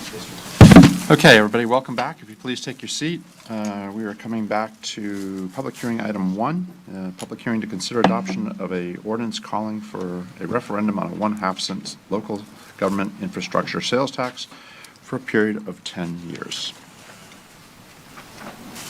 Yes, Mr. Chair. Sarah Woods, County Attorney. Pursuant to the Board of County Commissioners' direction at the board's April 5th, 2022 meeting, a public hearing was advertised to consider adoption of an ordinance calling for a referendum on a 1/2 cent sales tax for the acquisition of environmentally sensitive lands for conservation and protection of resources within the Indian River Lagoon South, Palmar, Loxalucy, and Blue Ways. My agenda item, I don't think we have to go over it again and again, outlines the background, which dates back to December 7th of 2021 and then through the fall. And then recently, concerning the proposed ordinance and ballot language. The ordinance provides for a 1/2 cent sales surtax for a period of 10 years beginning January 1st, 2023. It's subject to voter approval by referendum on the November 8th, 2022 general election ballot. The ordinance restricts the use of the proceeds in Section 6(1) of the proposed ordinance, which is up on your screen, which again, and I think Mr. Mayle and Mr. Gorton are here if you have questions about that, that it's using the county share of the sales surtax is limited to Palmar, Comprehensive Everglades Restoration Plan, SERP, Indian River Lagoon South, natural lands component, the Loxalucy, Blue Ways, and those lands providing connections and wildlife corridors between publicly owned parks and conservation land. It also provides for the acquisition of conservation easements, but they are limited to 20% of the total cost for land acquired. Up to 5% of the purchase price can be used to remove exotics and restore the conservation values of the land. We have the ability to bond. We require that they have to be, the lands have to be voluntarily offered for sale. We have added, which we understood would be helpful for the public, that we will annually post on our website the portion of the annual independent audit that's required under Florida law, which examines expenditures of the surtax revenue.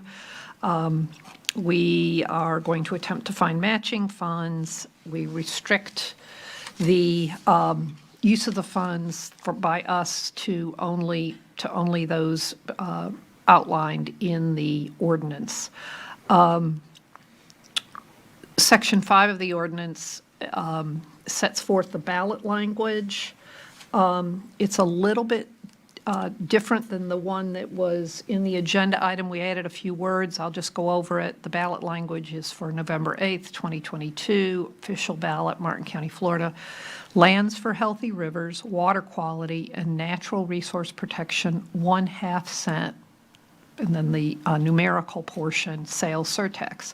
And the question would be, shall Martin County protect its unique character, and these are the new words, and water quality by acquiring environmentally sensitive lands, wildlife habitat, natural areas, and beaches for conservation within Indian River Lagoon South, Palmar, Loxalucy, Blue Ways areas with independent audits published on the county website, and provide municipal infrastructure allowed by law by levying a 1/2% sales tax in the county for 10 years starting in January 1st, 2023. And then the voting language of yes for the 1/2 cent sales tax, no against the 1/2 cent sales tax.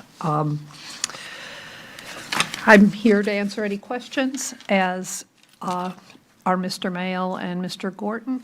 And I'd like to clarify a couple of things that were mentioned this morning that were probably not clear. The intent with Palmar would be that we would begin the acquisition of more properties, and then they would become county-owned so that we would have more control over what goes on in the Palmar area. And then there was a comment made that the last time that the board did this, the money was taken and used for another purpose. That is not true. That sales tax initiative, 1/2 cent went for this purpose, which was to acquire a 1/4 cent, I'm sorry, went toward, you're right. It was 1/2 cent, 1/4 of it went, half of it went to water quality projects, and we acquired millions of dollars worth of property, and we leveraged lots and lots of grants, and we got thousands and thousands of acres. The other 50% of that, which was 1/4 cent, went toward projects in the Parks Master Plan that were approved by the board, approved by the PRAB, which is your Parks and Recreation Advisory Board, and those monies were very clear in the language. We cannot raise money under this sales tax initiative and spend it on other projects that are not specifically mentioned here. So you will be required to be within the Indian River Lagoon, the Palomar, Loxalucy, and the Blue Ways. And again, as Ms. Wood said, we now have this requirement of the audits, so those will be published on our website. It'll be very transparent, and the monies will be expended as demonstrated within the language of the ballot. Thank you. Commissioner Hurd, do you want to wait for public, or do you want to go before public? I'm happy either way. Okay, let's take our public speakers first. We have Mr. Braun and Mr. Bausch.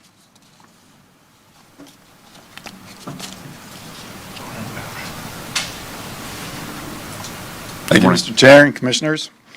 My name is Greg Braun. I am a professional ecologist, and doing that work not just in Martin County, but throughout South Florida and the Bahamas, I see on a daily basis the amount of environmental destruction that takes place. And unfortunately, I'm disheartened by a lack of corresponding acquisition of conservation lands. But I'm here today in my capacity as the Executive Director of the Guardians of Martin County. As you'll recall, discussion of this possible land acquisition referendum came up over a year ago when the Guardians were here describing our Loxalucy project, and we were heartened that you were not only supportive of the Loxalucy, but each of you had other issues of public land acquisition that you were concerned about. Indian River Blue Ways, Palomar, CERT projects, all those sorts of things. And we recognize that over the years, the county has been eminently successful in establishing working relationships with the state of Florida and other matching fund entities. Whether it's through Florida Forever, the Florida Communities Trust programs, the county has an excellent working history of working collaboratively to make our tax dollars move forward with those other matching fund programs. So our Loxalucy committee has raised over $3.5 million and finished the first acquisition of that project. We recognize that's just a small portion. We've got to have state money to do the big picture project with those parcels that are thousands of acres in size. We've talked with the folks up at the Acquisition and Restoration Council, and they tell us what it takes to get into the money is bring some money. And so we hope that you'll give the voters of Martin County the opportunity to support that. Also, as you know, the Guardians have been successful in getting some funding and conducting polling of the community residents here in Martin County. And certainly, you have already heard today, there is some opposition out there. But overall, we have been heartened by the positive level of response by those respondents to that polling. If you choose to move forward today in allowing the voters to decide at a November referendum, I can certainly commit to you that the first thing I'm going to do is put on the next Guardians Board of Directors agenda a strategy for us to help you be successful. Reaching out, we already have reached out to a number of other leaders in the community who would help be on a steering committee to support this. And certainly for more than 40 years, starting back with the Save Our Beaches initiative back in the 70s, the county has been eminently successful in those, and we hope that you'll move forward. Thank you. Thank you, sir. Next speaker is Mr. Bausch. That's the last public speaker forum I have for this item. If anybody else would like to address the board on this item, please fill out a card and get it to our bailiff. Mr. Bausch, good morning. Morning. Tom Bausch from Stewart. I'd just like to cite out some trends. Number one, I'm not against purchase of these properties. I think it's not a great idea, it's necessary. But some of the trends, starting with inflation. March was one of the worst inflation months in history. Wholesale prices were up 11%. Retail prices were up 8.5%. Today is Tuesday. Tomorrow is a Fed meeting. Going to possibly raise interest rates. The overnight bank rate has been raised. That's the money that the banks borrow from the feds. What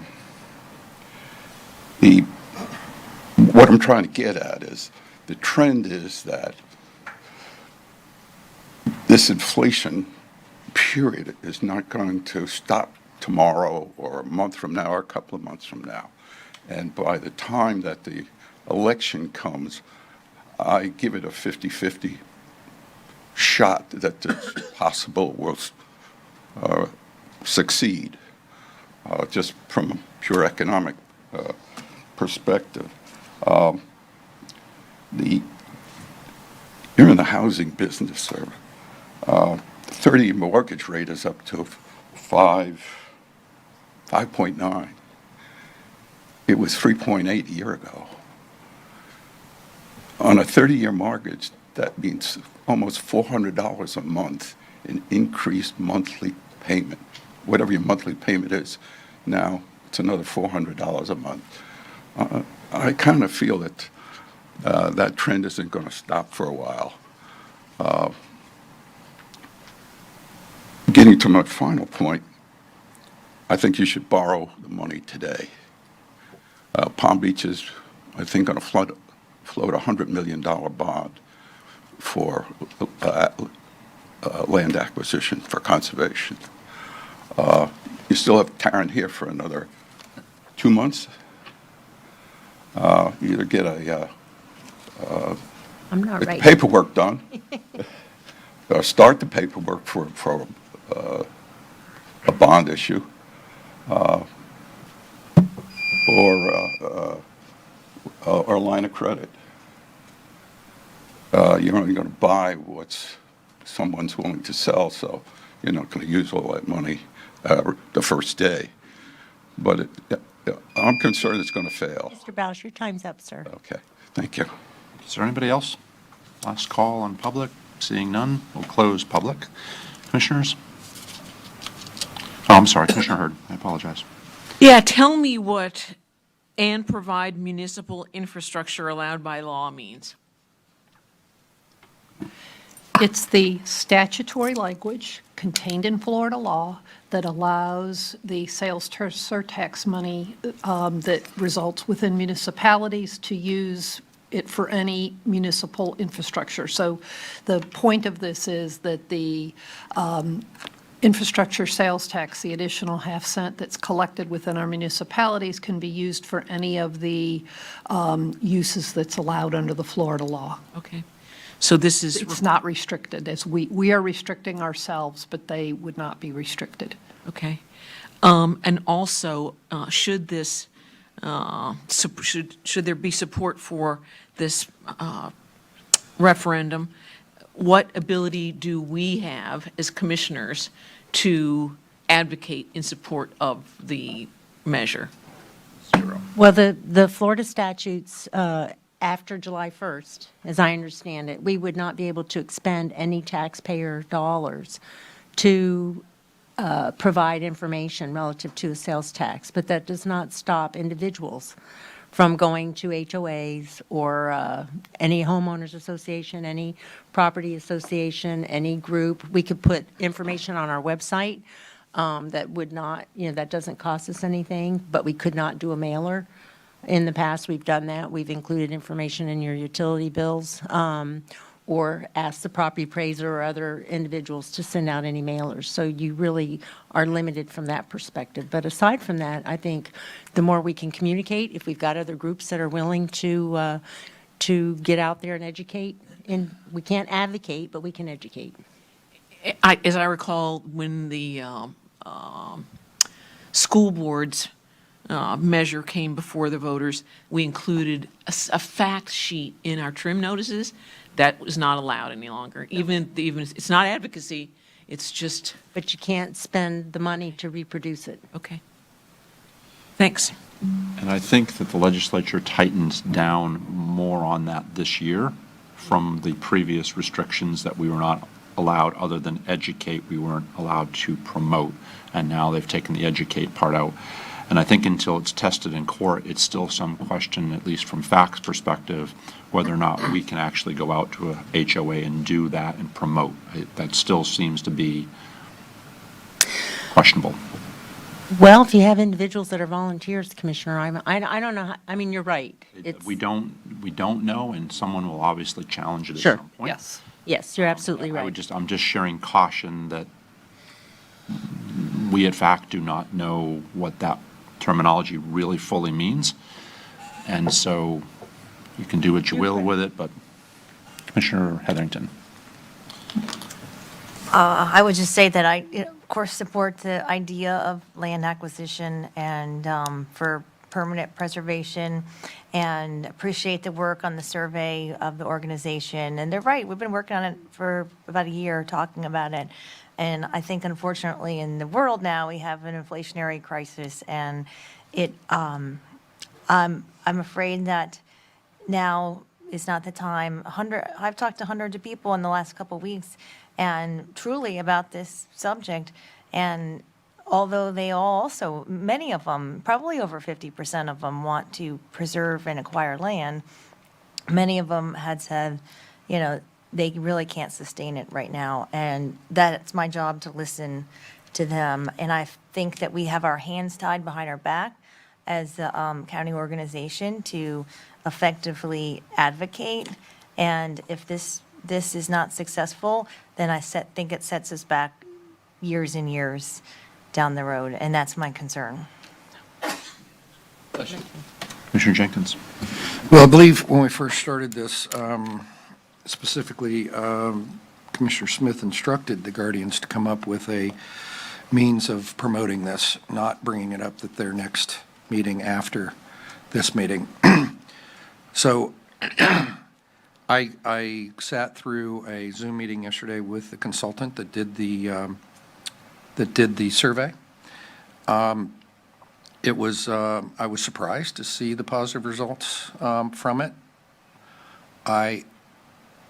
One thing that killed it for me is that none of their survey really broke out lower income citizens of our county.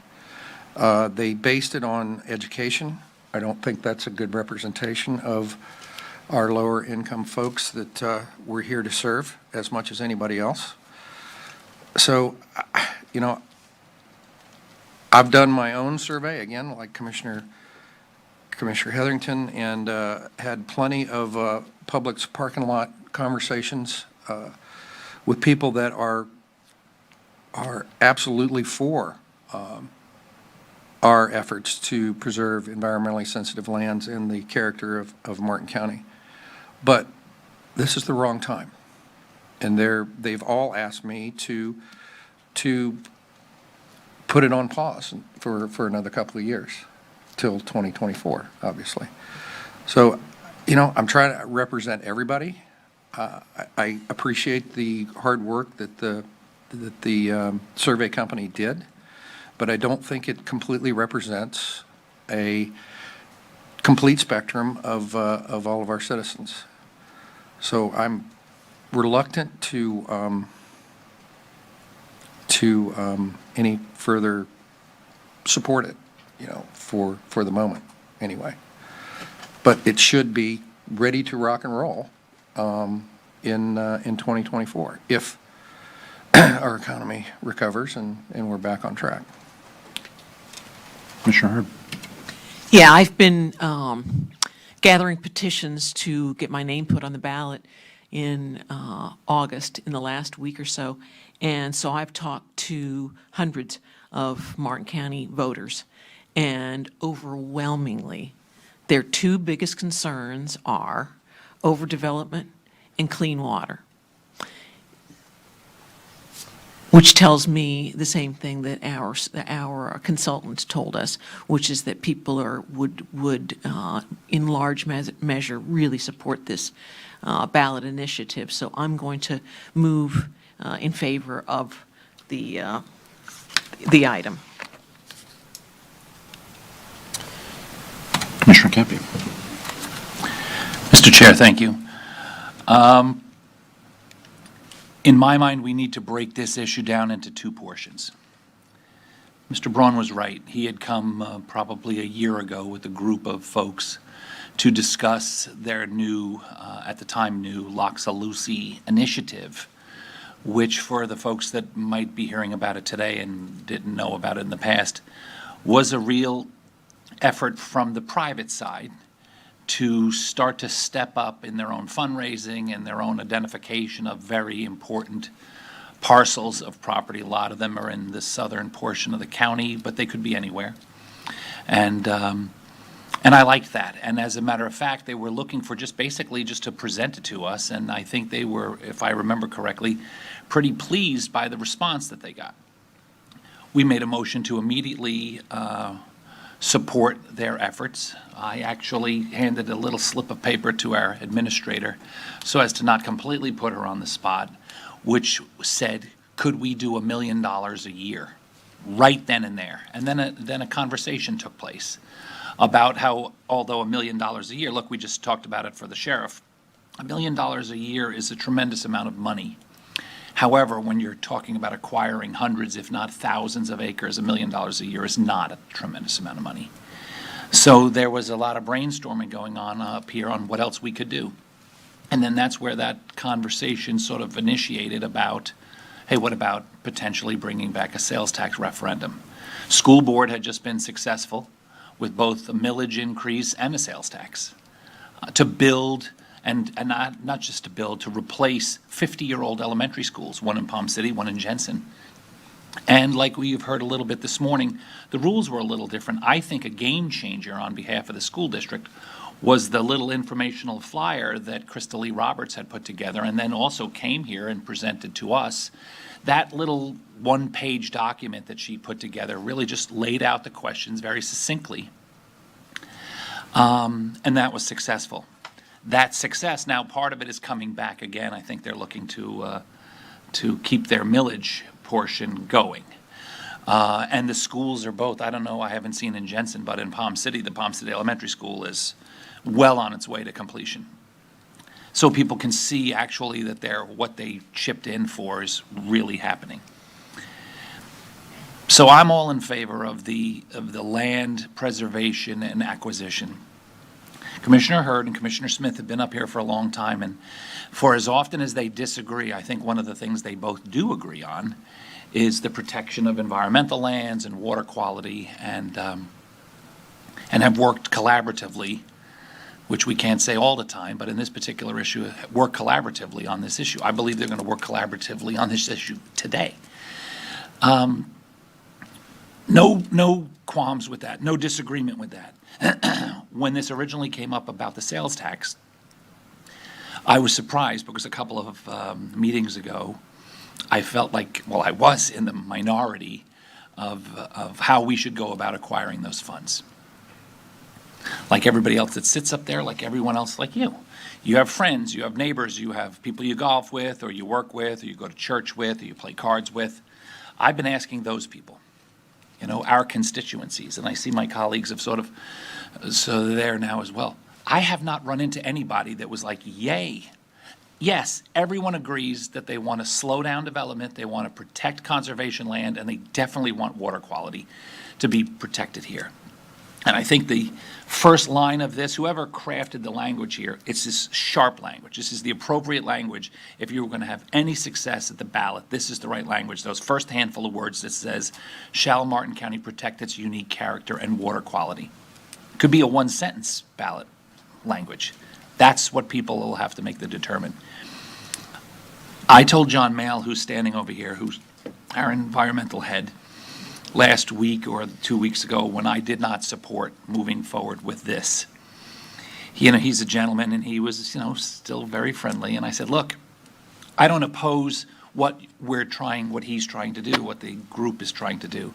I just disagree with the funding mechanism at this time, because people are struggling. Mr. Bausch is not wrong. Most of us, I mean, you don't have to be an economist to realize times are tough, unprecedentedly tough. I mean, my 20-year-old son asked me if I thought this was the most difficult time in American history.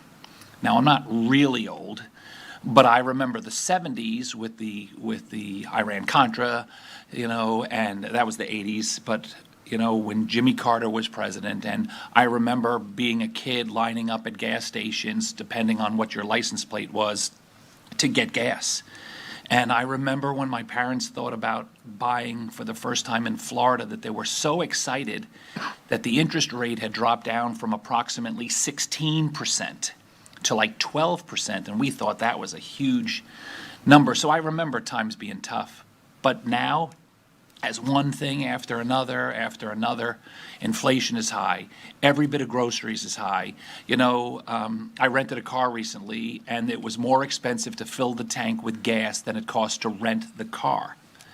And I was at a chamber event, and they did a 50-50. You're all familiar. They raise money, and they give half of the money away. And the woman said as a joke, she goes, "Hey, we raised $90 or a half a tank of gas."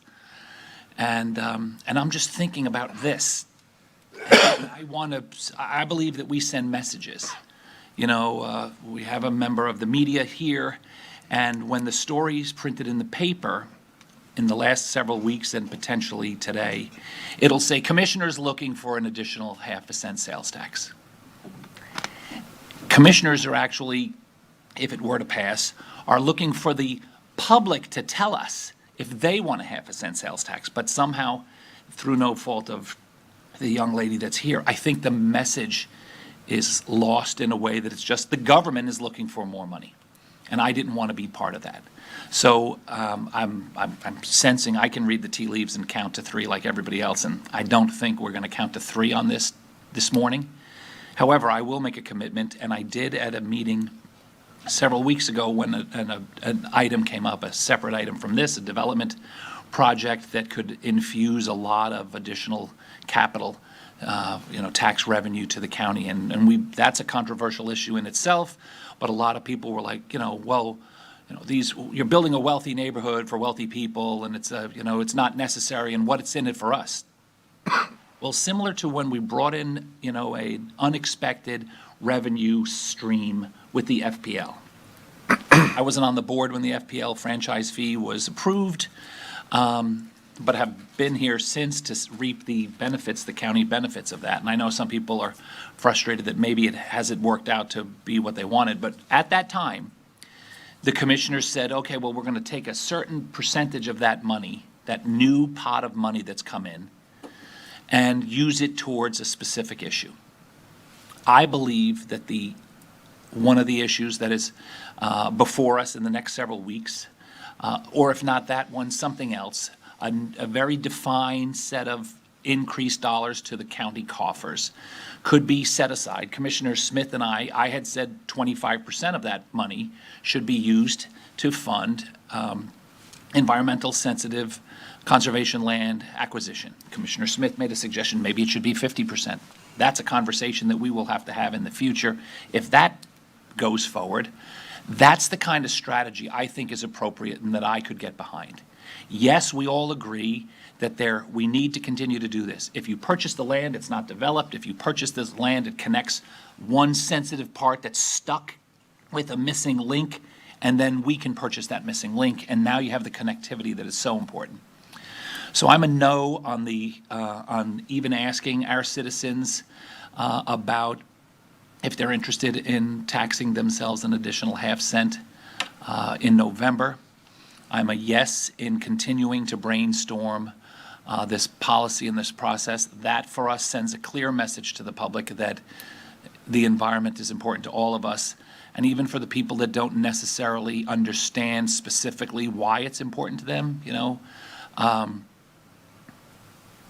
there is funding that can be found, large funding, enough to make a meaningful impact with some of the projects that are pending. So when those come back, I will be pushing forward and reminding us of this comments that say, we need to take a portion of this project, if it is successful, and specifically dedicate it so that we understand that a little bit of development over here can save us from monumental development elsewhere.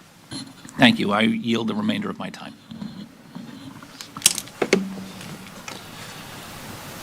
That was a lot, but all good stuff.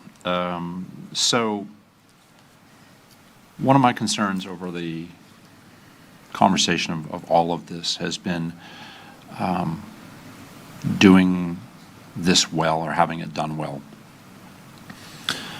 I have no doubt, because I've been involved in multiple referendums on all different levels, that if you have a really well-organized group, and Commissioner Campy touched off on the school board's passage of their 2 referendums, they had a very well-organized community focus and group.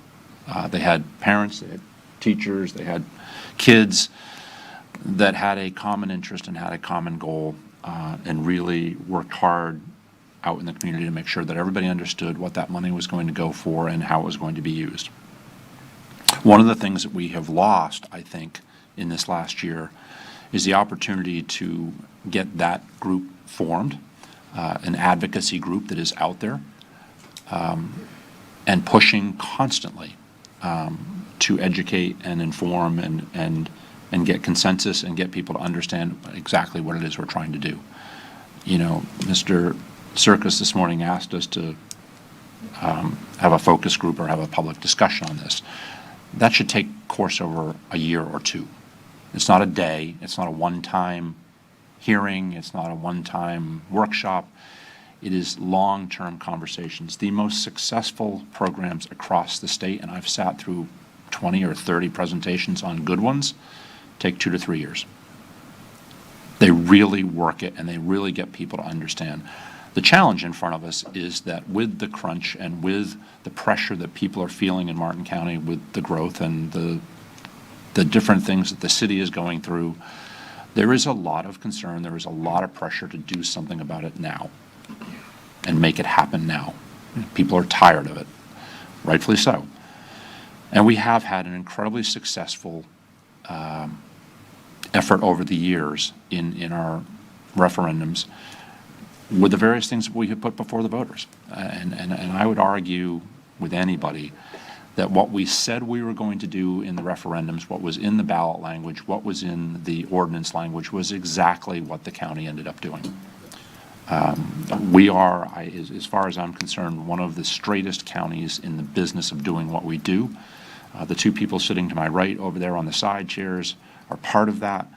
They would never tolerate professionally nor ethically doing anything other than what was asked for and what was done by both the referendum language and the ballot language. Again, I have no doubt if there was a well-organized team, group, organizational structure in place today running this campaign, it would pass. We all listened, I'm sure, we all did our interview with the polling. The polling numbers are what you would expect them to be. People are very much in favor of protecting and helping and doing something to help the river, and they're also very much supportive of acquiring land for lack of anything else, future development not to be able to occur in those areas. So, we're sort of at a conundrum. I don't clearly think there's 3 votes today to do what some would like us to do. My suggestion is, and has been to the proponents of doing this, we step back. And if they're dead serious about doing this, which I hope they are, we don't waste another year. We don't waste another 2 years. You get going today. You get your groups organized. You get focused and put together a really well-run group of people that want to make this thing happen. And, unfortunately, the legislature has taken it away from us to be able to do it next year. How thoughtful of them. But in the meantime, that does give us 2 years if there are people that are so inclined to want to make this happen, make it happen. I agree with Commissioner Campy. There are some other issues that will come back before us that have the potential to generate some significant revenue for the county. And if they are successful, certainly it is my commitment, I'm sure most of the rest of the board up here, commitment to take a significant portion of those funds and go forth and start acquiring, hopefully, large tracts and large chunks of land that we would like to see either for environmental purposes or just off the development table altogether relative to what people are concerned about. So Commissioner Hurd has a motion. I didn't hear a second to that motion. There certainly seemed to be indicated 3 other commissioners that weren't going to support. Sorry? You could pass the gavel. No, I could pass the gavel, it'll fail, and I don't think that's the right thing to do for the referendum purposes. We need, going forward, to have as much positive intentions, not to have negative intentions. I don't want something to fail. That becomes another talking point for others to use in the future. But, if there was a second, we'd take a vote and we'd see what happens. But for the lack of a second, and I don't hear a second, Commissioner Hurd's motion will fail, and we will move on. Sarah? It's a public hearing. I believe you got to make a motion to approve or deny. She made a motion, there was no second. So we just take, so there's no action. Okay. We'll just- I'll make a motion. Yeah, no, you're right. Personally, No, I don't want to, but if I can kill my light. Okay. Everybody clear?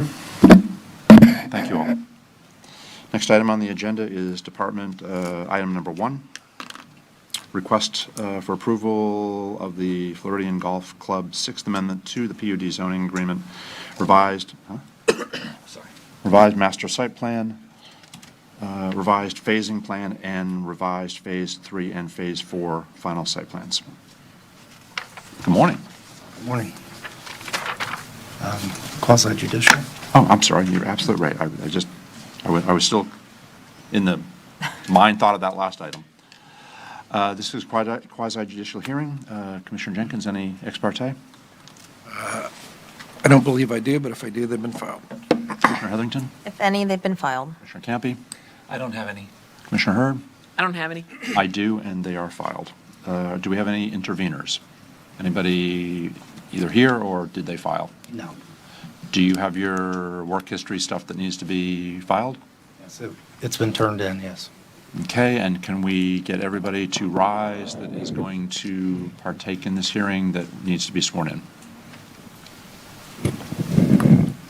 Do you swear or affirm that the evidence you're about to give will be the truth, the whole truth, and nothing but the truth? Staley? I believe you are up unless I missed something. Good morning, Commissioners. For the record, Matt Staley, Principal Planner with Growth Management. As mentioned before, a full copy of the agenda item and my work history has been provided. This is a request by Floridian National Golf Club, LLC, for approval of a Sixth Amendment to the Floridian. If you can, I don't know if it's our feedback. I think it's these. Okay, try again. Okay. For approval of the Sixth Amendment of the Floridian Golf Club PUD zoning agreement, including a revised master site plan, revised phasing plan, and revised Phase 3 and Phase 4 final site plans.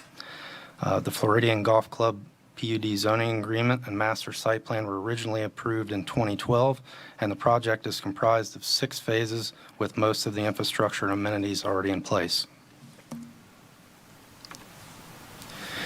The Floridian Golf Club is located on Southwest Murphy Road in Palm City and straddles the Martin-St. Lucie County lines. The approximate 122 acres in Martin County includes an 18-hole golf course, club facilities, along with 36 currently proposed residential units and associated infrastructure. Included in this application is a request for a certificate of public facilities reservation. You can see here the 2 areas that are being revised as part of this PUD amendment and revised site plans. I have highlighted here in red. The project has a PUD zoning designation and estate density 2 units per acre and rural density future land use. The revised final site plan for Phase 3 involves the addition of this additional lot 17A located here. You can see the previous configuration and the current proposed configuration. That's part of the Phase 3 revised final site plan. The revisions to the Phase 4 final site plan include doing away with this highlighted area recreation building and then adding the 2 golf villas.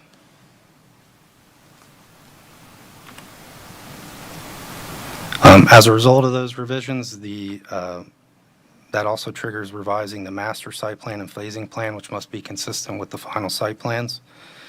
This application was not required to be heard by the local planning agency pursuant to Section 10.5 F9 of the LDR. Staff has reviewed this application and finds that it complies with the LDR and the comp plan as detailed within this report.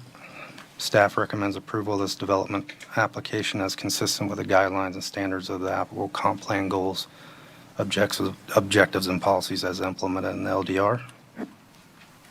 And with that, staff moves that the board receive and file the agenda item summary and all of its attachments, including the staff report for the record as Exhibit 1, and move that the board approve the request for the Sixth Amendment to the Floridian Golf Club PUD, including the revised master and phasing plan and the revised Phase 3 and Phase 4 final site plans.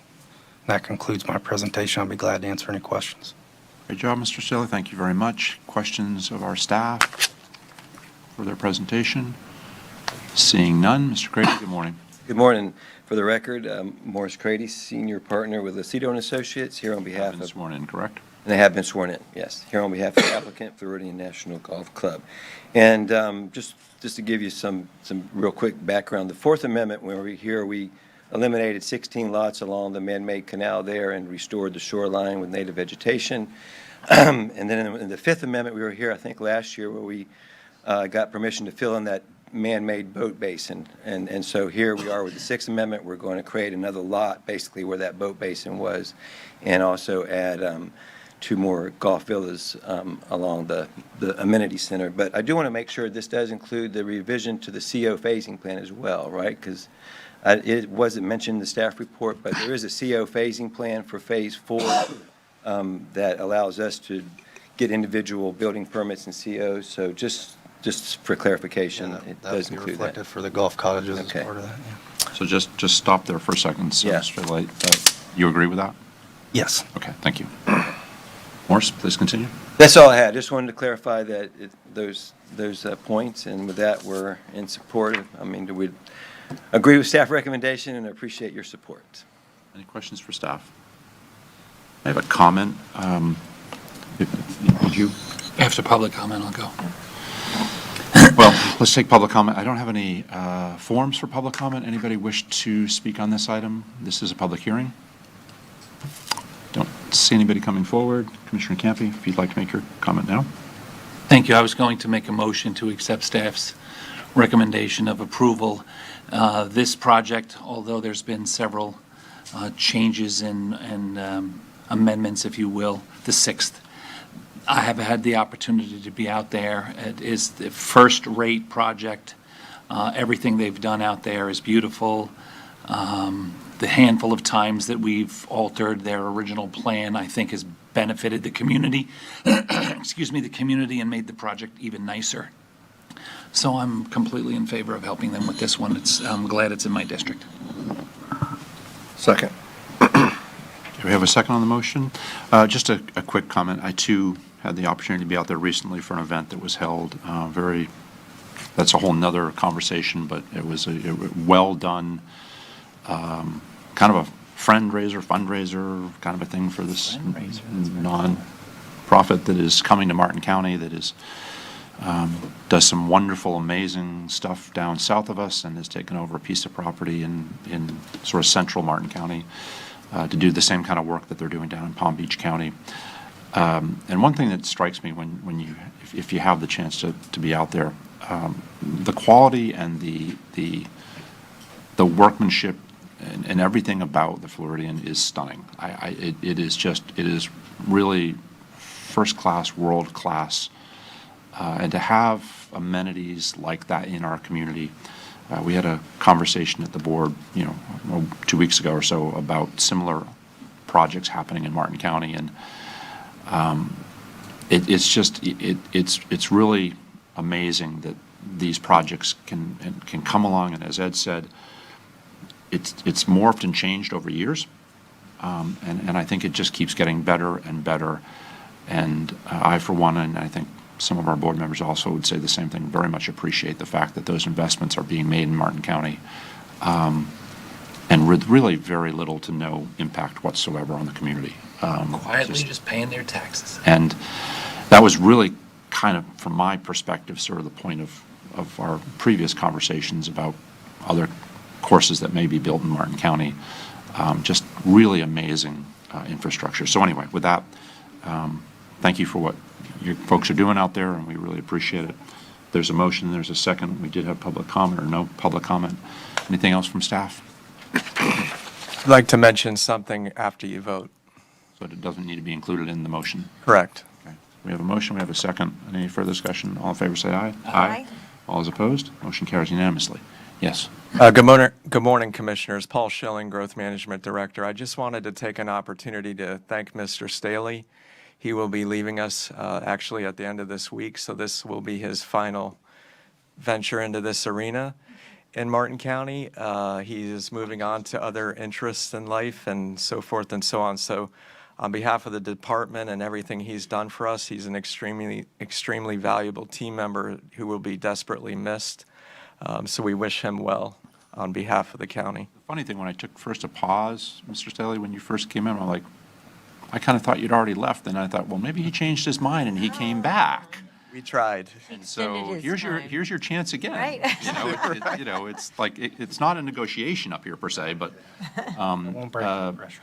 I for one very much appreciated watching you grow and take on the task of, it's not easy. The public probably watches this and wonders sometimes why the board acts the way we do, because as Ed says, every time we don't get to talk to each other, so the conversations we end up having are sort of awkward sometimes.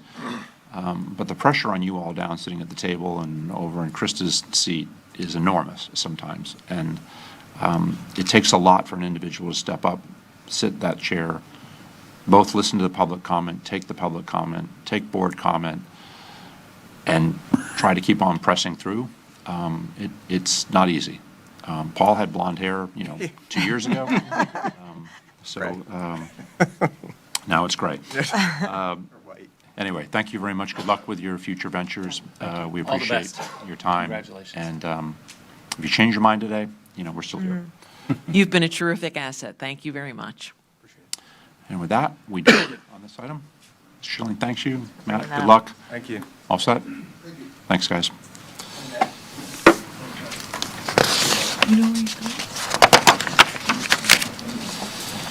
Next item on the agenda is public quasi-judicial request for plat approval for High Point PUD Phase 1. Mr. Wallen, I saw you come in earlier to set this up, I'm sure.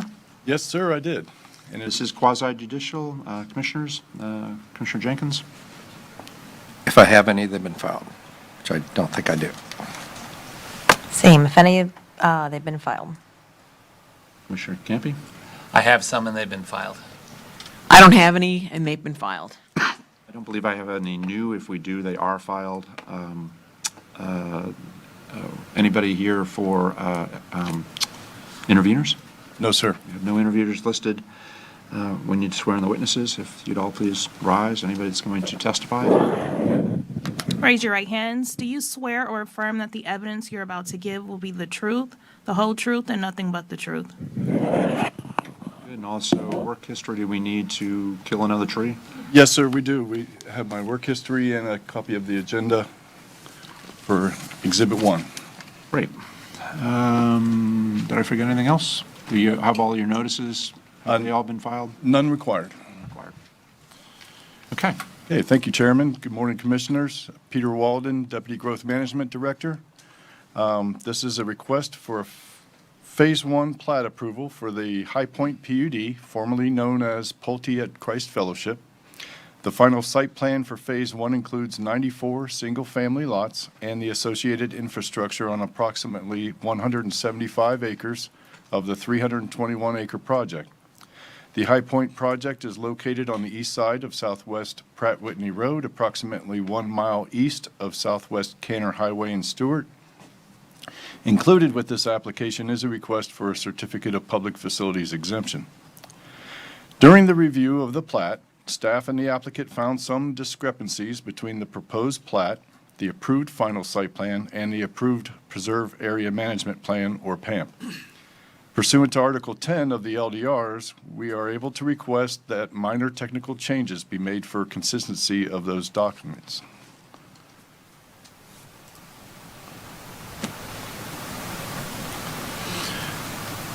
This is the proposed revised final site plan.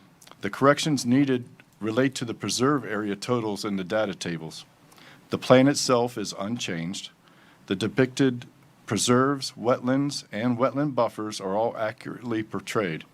It appears that the original PAMP for the Christ Fellowship site plan had some numerical errors, so the revised Phase 1 final site plan and revised PAMP in the agenda item reflect the corrected data. The additional preserve area provided by the Pulte Group in the PUD agreement is also accurate. The plat and all of its related data is consistent with the revised final site plan, and again, minor technical changes are requested for the final site plan and PAMP in order to provide that all three documents are consistent. Also requested is the ability for the staff to amend the master site plan and phasing plan, which are exhibits in the PUD agreement. The same consistency is needed, and an amendment is needed to make the change in the exhibits.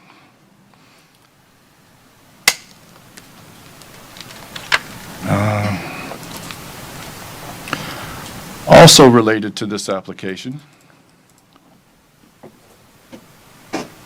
staff found in old commission records dating from 1925, during review of the plat application, staff discovered a commission record declaring the identified area to be a public county road, which is the legal up above here.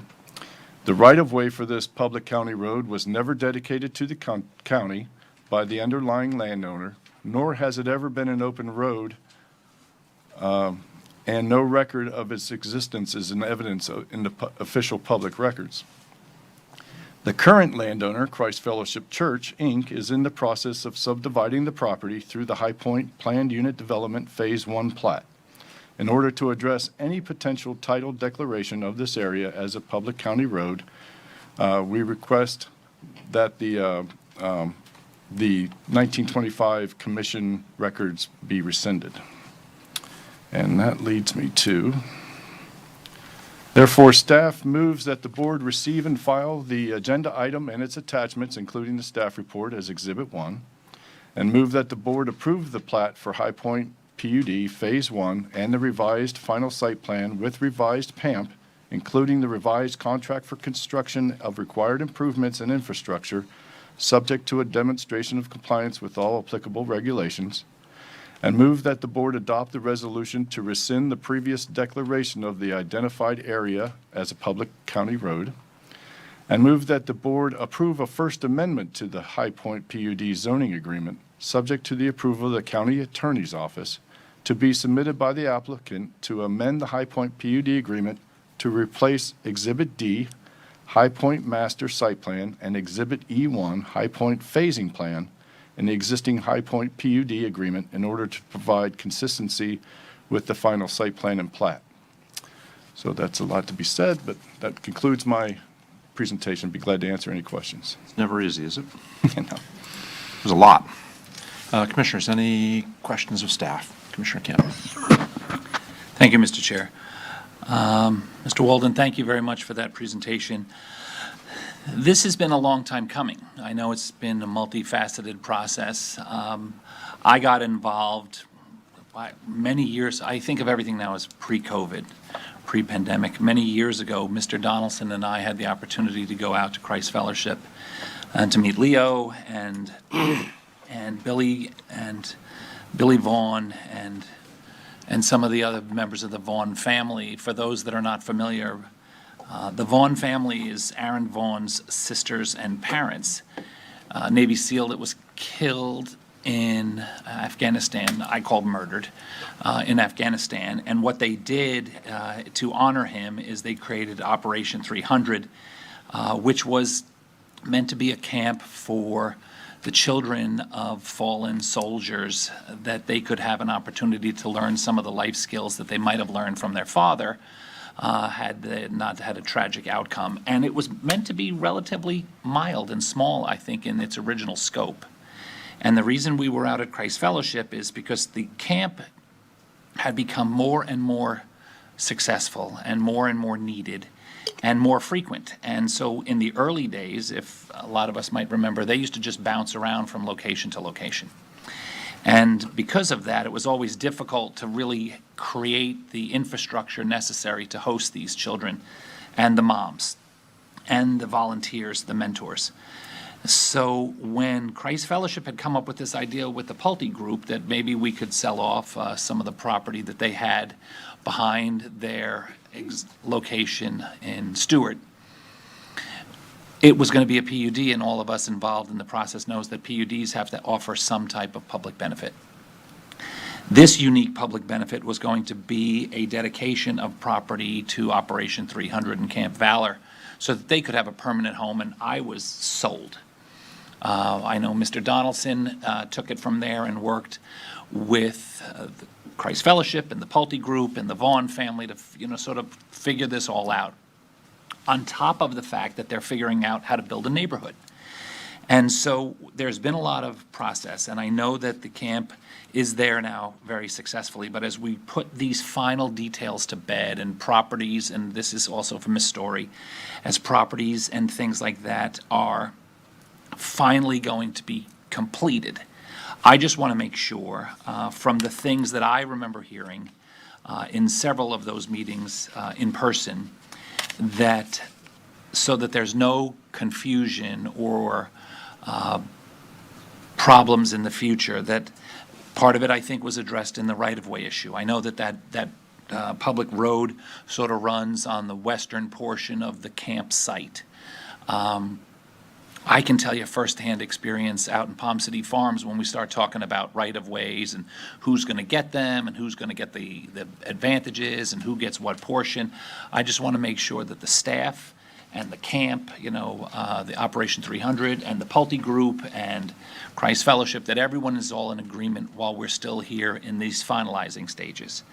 Also, I guess it's more of a question for the applicant to make sure that it was a generous donation of property, but I want it to be, and this is me talking, I haven't heard this from anyone else, I just want to be clear that in my mind, the public benefit is permanent and that it is allows for independent ownership, so that, for instance, if High Point, Pulte Group is experts at this. They do it all over the country. They do it quite often here in this region. They know about the PUDs and the requirements and this and that. I want to make sure that the High Point PUD, that the Camp Valor, or the Operation 300 portion of that, is not going to have to participate in PUDs requirements and regulations, because in my mind, it would be two separate owners just happening to be neighbors.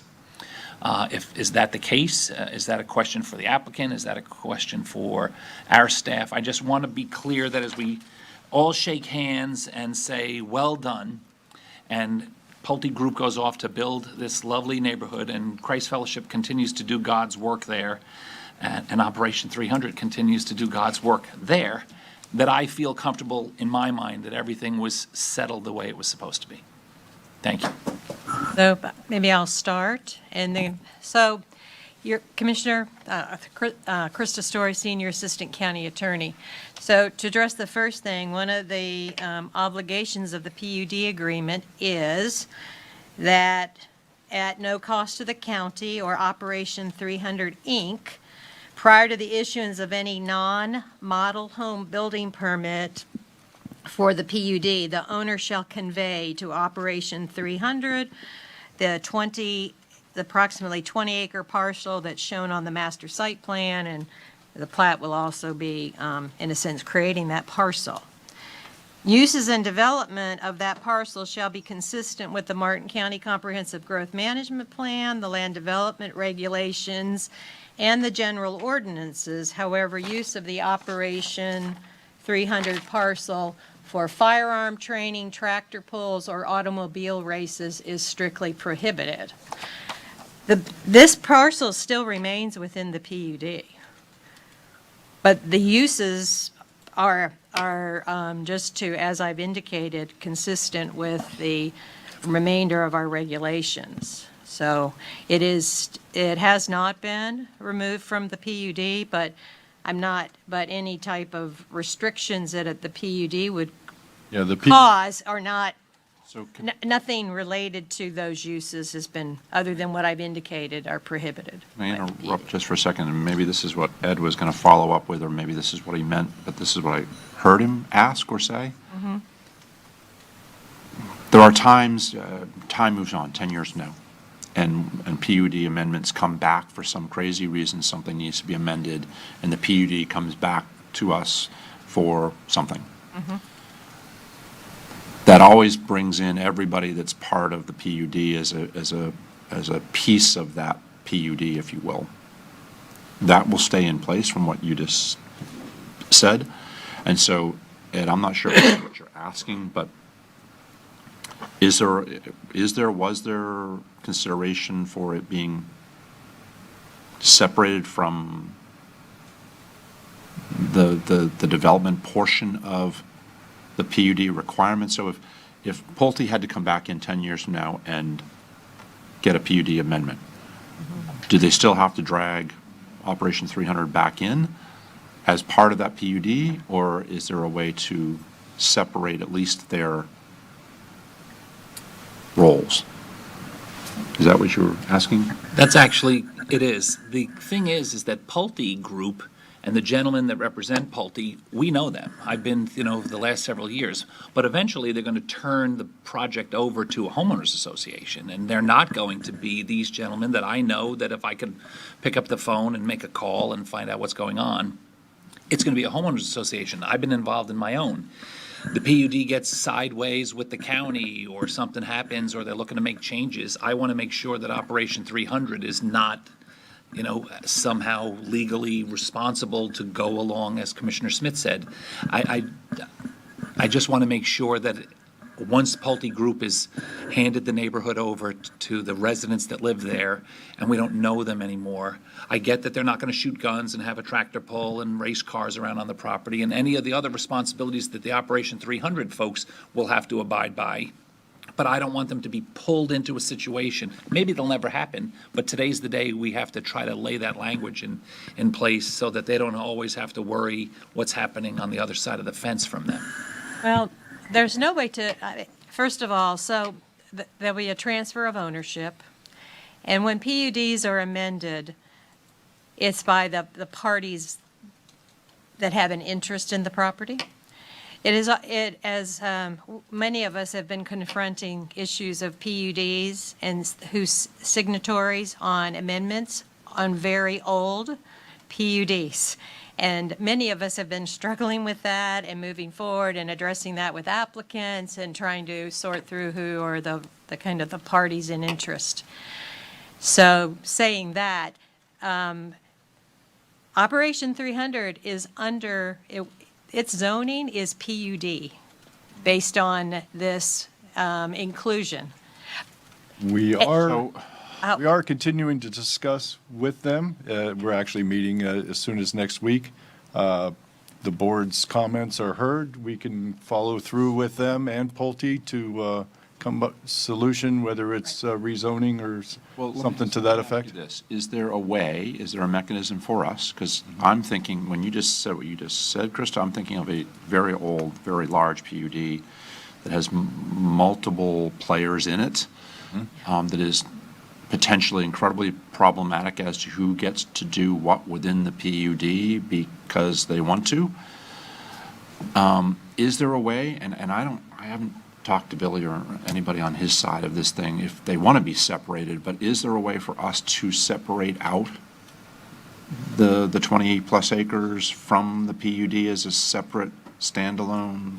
Yes, there would be, but not today, not Okay, any no, but- action you That's can fine. But take so today. if But there- there could be so I- moving forward, and as So I think Mr. what- Walden indicated, we've all been thinking about this, and Long as it's it- some of the choice of the applicant, I mean, the property. Once I think the property is conveyed to Operation 300, then they're the owner, and then I think that So- would be the appropriate time to, First and foremost, thank you, Commissioner Campy, for raising it. I don't know the wishes of Operation 300. I haven't talked to them about this concept. But for purposes that I think on this other project we're dealing with, it might make some sense. So when the time is ready to have that conversation, and if the players are agreeable, if there's a mechanism for us to do it, I think it would be a perfectly important for everybody's future relationships to do so, if that's possibly able to be done. So Yeah, we concur, and that's probably the path forward is changing, and through an amendment to the PUD, either Well, change. and I don't know that you necessarily need to change to zoning, but is there a way to separate out, leave it a PUD, leave it the PUD it is, but separate it out as if they were two separate PUDs adjacent to each other? I don't know, but Well, that would be creating another PUD, correct? Which is basically rezoning the property to another yeah, PUD. what concerns me a little bit when we say rezoning, and I wasn't thinking PUD, is like going to a standard zoning, and I'm not sure, you guys will tell us, but I'm not sure that will fit one way or the other comfortably. Right. And so, at least from my perspective, maybe from Ed's, if he says so, let's make sure we give ourselves and both parties as much flexibility as humanly possible. But if they can be bifurcated somehow, great. If they can't, then maybe we come up with some other mechanism that achieves what Ed was laying out. Thank for you, and us. I just wanted to put it on the record for this meeting. Thank you. No, perfect. I had not thought that out, but you raise a perfectly great point. Commissioner Hurd? Yeah, as I recall, when this PUD zoning was created, that the public benefit was Operation 300. It's one of, So if you remove the zoning, if you remove it from the PUD, what's the public benefit? well, they had satisfied their public benefit by donating the 20 acres. So if you take it out, It's still it done. sounds to me like you're trying to create a new zoning category for the 20 acres of Operation 300, and they are the public benefit. So they can't, I don't see how you can sever them, because then you have no basis for the PUD. There is no public benefit. And there sure was a private benefit. sure, understood. I think those are all issues, and actually, Mr. Schilling was whispering about that in my ear, Commissioner Hurd, before you mentioned that. So these are all the kinds of conversations that we've been having internally and with the applicant, and understood, and we'll find a path forward. And with the applicant, a lot of it will be the choice of the property owners, and then we'll come back to you. But thank you for your comments, and it's a dilemma we're facing on many fronts right now with Right, other but it's something projects. we need to figure out, because didn't we just do one recently where we had to extract the fire station property out of the PUD, out at IRP? We will probably be moving that forward soon. happened yet. That's one of the projects that's an older PUD, Kind and of what I was thinking. Okay, Commissioner Heatherington? I would just say on the public benefit, if it is the most beautiful, Billy Vaughn, you must have worked day and night clearing. That was a jungle prior to it now. It's the most environmentally beautiful piece of property. If you could just keep moving, towards the utility plant, we would be so happy. No, or maybe we can get a couple of you on ecosystems. But it is the most well-maintained property, and I think environmentally, that is such a huge benefit all in itself. I wish we had 100 more of you all throughout Martin County. Okay, and now that you said that, I can't pass this follow-on comment up. Wasn't Toby involved in the original environmental plan and clearing and on the original campus site and all of that we did originally? And I think kudos still lays in his court that he took on, some criticism, but it was a really amazing project that they did on the first phase, that they got us to where we are today. So I just, to our state representative who does that work as well, thank you for all of that as well. So we have a, Motion by me. I'll but I make don't a think I motion. asked for, did I ask we for have a public motion? comment? I didn't Yes, ask for- on the motion. I'll second the motion. Okay. I don't think I asked for public, but I'll go back and ask just in case. Is there anybody from the public that wishes to discuss this item? Yes, sir. And if you do, when you're finished, if you'd fill out a card for us, that'd be most helpful, and tell us your name. Good afternoon, or good morning, Commissioners. My name is Doug Mustapik. I am the Chief Information Officer for Avanti Home Health. More importantly, I am a mentor at Operation 300. For the past 6 years, or for the past 6 camps, I've gotten the opportunity to pour into these kids that come from camps without, or come from families without fathers. To say that it's impactful to the kids is an understatement, but the thing that people miss is in Martin County, we have a lot of veterans here. As a veteran, a mentor at the camp, the impact it's had on me has been tremendous. And so I just want to say thank you for your support of this, and thank you to the Vaughns for providing this opportunity. Thank you all. Thank you, sir. Anybody else wish to speak? Commissioner, I don't think you asked the applicant if they wanted to speak, but maybe they might just take this opportunity to say, no, thank you. They didn't advance sort of to the front, so I figured maybe they didn't want to, but if you'd like to, Just to no, you're okay with where we are? record. That's good. They had an opportunity. That's all we care about. So noted, and even though we don't have it on voice record, we see a shaking of the head, no thank you for comment from the applicant. Commissioner, was that an Old Light? That was Old your- Light. Old Light. Okay, we do have a motion and we have a second, and I suspect maybe we'll be seeing something back in the future. All in favor of the motion, say aye. Aye. All those opposed? Motion carries unanimously. Thank you. Good luck. Do we want to try to get in one more before we go to lunch? Sure. We have department item number 1, Ms. Manning, Office of Management and Budget items which require board approval. Good morning, Commissioners. Jennifer Manning, Director of OMB. I have 6 items on the agenda today. And the first item is permission to apply for the FY 2022. Public Works is requesting permission to apply for the National Scenic Byway Grant. I also want to mention before I move on, the amount has changed from 400 to 500 for the grant award, requiring a $105,000 match. If the grant is successful, it'll be used to remove exotics and replace dead and dying canopy trees. And that's for the first item. Can I? Can we pause there? So Curly briefed me on this and Jim yesterday. We have a immediate grant opportunity, correct me if I'm wrong. This is now in my district. Yeah, whatever. It's in my district. It's one of our most cherished assets in our community. So I have $100,000 that's been earmarked for a similar exotic removal and restoration project that I would like to redirect that to this specific thing so we can immediately apply for this opportunity. And as a horticulturalist, we can immediately attack the exotics and invasives that are jeopardizing the health of this asset. So I would like to dedicate my my district funds towards this grant match. Can I? Huh? 100,000, yes. Stomp on your parade? Please. No, don't, it's a good but thing. Go for it. Okay. I think Well, the stomp part is misleading then. Stump part. Oh, stomp. Okay, good. I thought he said stomp. I thought he said stomp. I said stomp, but now you brought it up, and now it sounds better with stump. Taryn, where were we going to be getting the 100,000 from? His district MSTU. Oh, so that was intended to be from his district in the item. Yes. No, I'm sorry, no.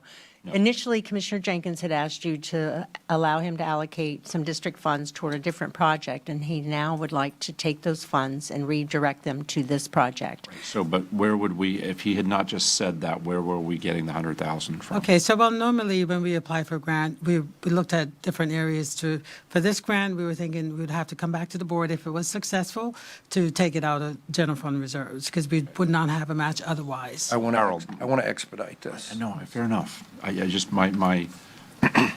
this is an opportunity for you.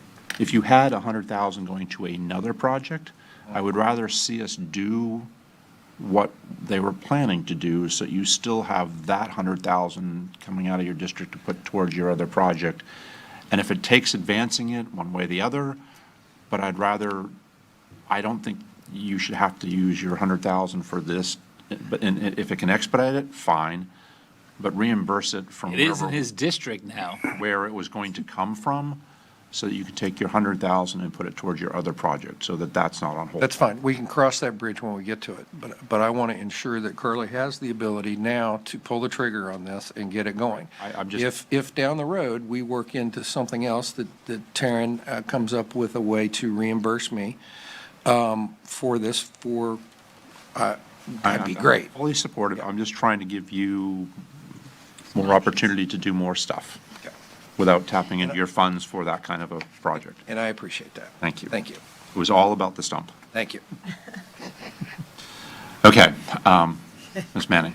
All right, the second item is a budget resolution to allocate funding for a mining ordinance consultant services. And the board directed staff to prepare an RFP and to hire and bring back a recommendation as to this ordinance. The cost of the proposal received was $23,400. The applicant pledged up to $10,000. So what staff is requesting is a transfer for the balance, the $13,400, to be transferred from the development review fees, and a budget resolution to accept the $10,000 that's being donated. I don't recall this specifically. What's this for? It's for the mining, I guess it's a mining ordinance? When the mining ordinance came to the board, they asked for some additional analysis to demonstrate the concerns that we had on it, and Lisa may be able to express it better than I am, because we didn't have the expertise on staff to be able to make the determination of the impacts. So that pretty much summed it up. You need more? Yeah, I just wanted to recall the specifics of this proposal. So the request for the mining ordinance was to increase the depth of mining from 20 Yeah, and why feet are to we paying 40 for it? feet. Well, that's what we're asking. The applicant volunteered up to $10,000, and the proposal that we got after we went through the selection process, we had one successful candidate, and so we worked with them, and the number that they gave us was $23,400. So we're going to foot the bill for the applicant's proposal. A portion. If I recall, some of the conversation that was that day was that why would we trust the applicant's expert giving us information when we would want to have our own information from our own expert, if you will. And I think that's why I supported this direction, that if there was some concern as to whether or not the information was accurate, or maybe this won't sound right, but in our favor, or at least how we understand things to be, it would be probably prudent for us as the county to have our own expert. And if this is the way to fund it, and they're covering a portion of it, correct? Correct. That's what I recall, anyway. Me too. It's a valid recollection. Ms. Manning? Item number 3 is a request, Public Works is requesting 2 CIP. One's an amendment, and one is to establish a CIP for development-funded turn lanes. And one is for Southwest High Meadow Avenue, left turn lane at Southwest Martin Highway. And the actual cost is $258,452, which will be borne by the developer. Originally, it was at $167,400, so we just wanted to amend the CIP in this this project. And the second one is to establish a CIP, which is also going to be funded through developer contribution and impact fees. Southeast Salona and Canner Highway right-of-way and reflecting the actual construction cost, which is $792,000. Is that it? And that's it? Yeah. Commissioners, unless there are any other questions, we need a motion? No, there are more. Oh, No, I have more. I'm talking about this particular amendment. Okay, sorry. Okay. And you weren't All right. scrolling. Yeah, sorry. Item number 4 is a budget resolution to accept $5,000 donation from Hedwig R. Vardell Estate to update furniture in the Hope Sound Library. Nice.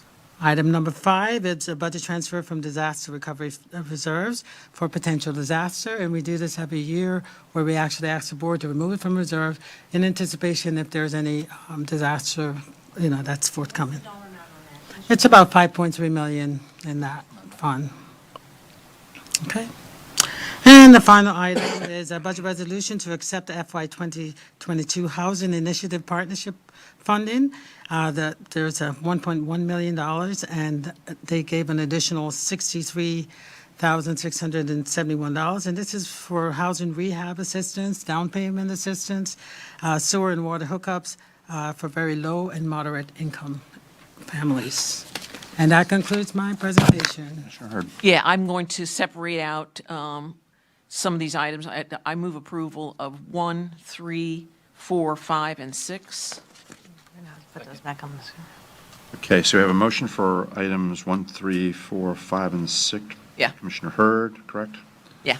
And Commissioner Campy seconds. Any further discussion on that motion? All in favor, say aye. Aye. All is opposed. Motion carries unanimously. Item 2. Let's do the money one. Yeah. I make a motion to accept staff's recommendation for item number 2. Second. We have a motion and a second for item number 2.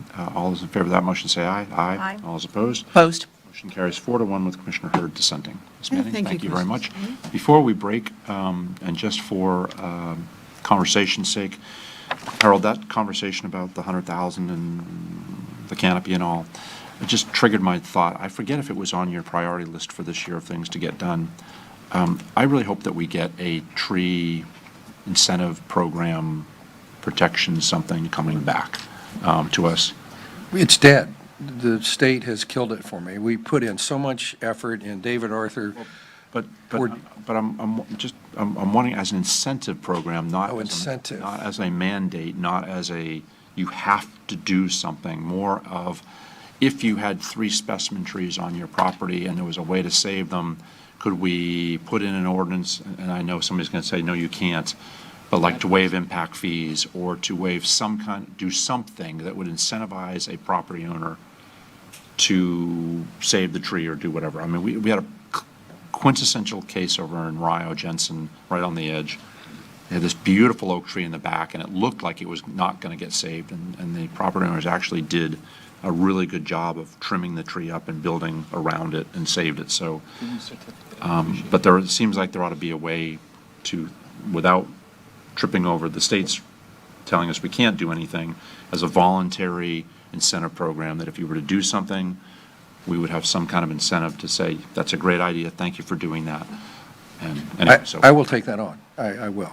Because this is, No, not a ribbon. very passionate about that, and just, we got our legs taken out from under us. Because, I mean, if you think about this, the lengths at which we needed to go to save the grade Right. is no different than someone's lot that has a beautiful tree, that why wouldn't we want to do the same thing if that were possible? And we'll follow up with FAC to see if there's any other jurisdiction that's done something similarly, and then Ms. I've not Woods. heard of someone doing that per se. There is a really cool program, I think it's in Sarasota, where any public right-of-way trees that need to be removed for building public right-of-way, they have built an inventory, and they will take those trees and move them from the public right-of-way project to like a public park or some other public place.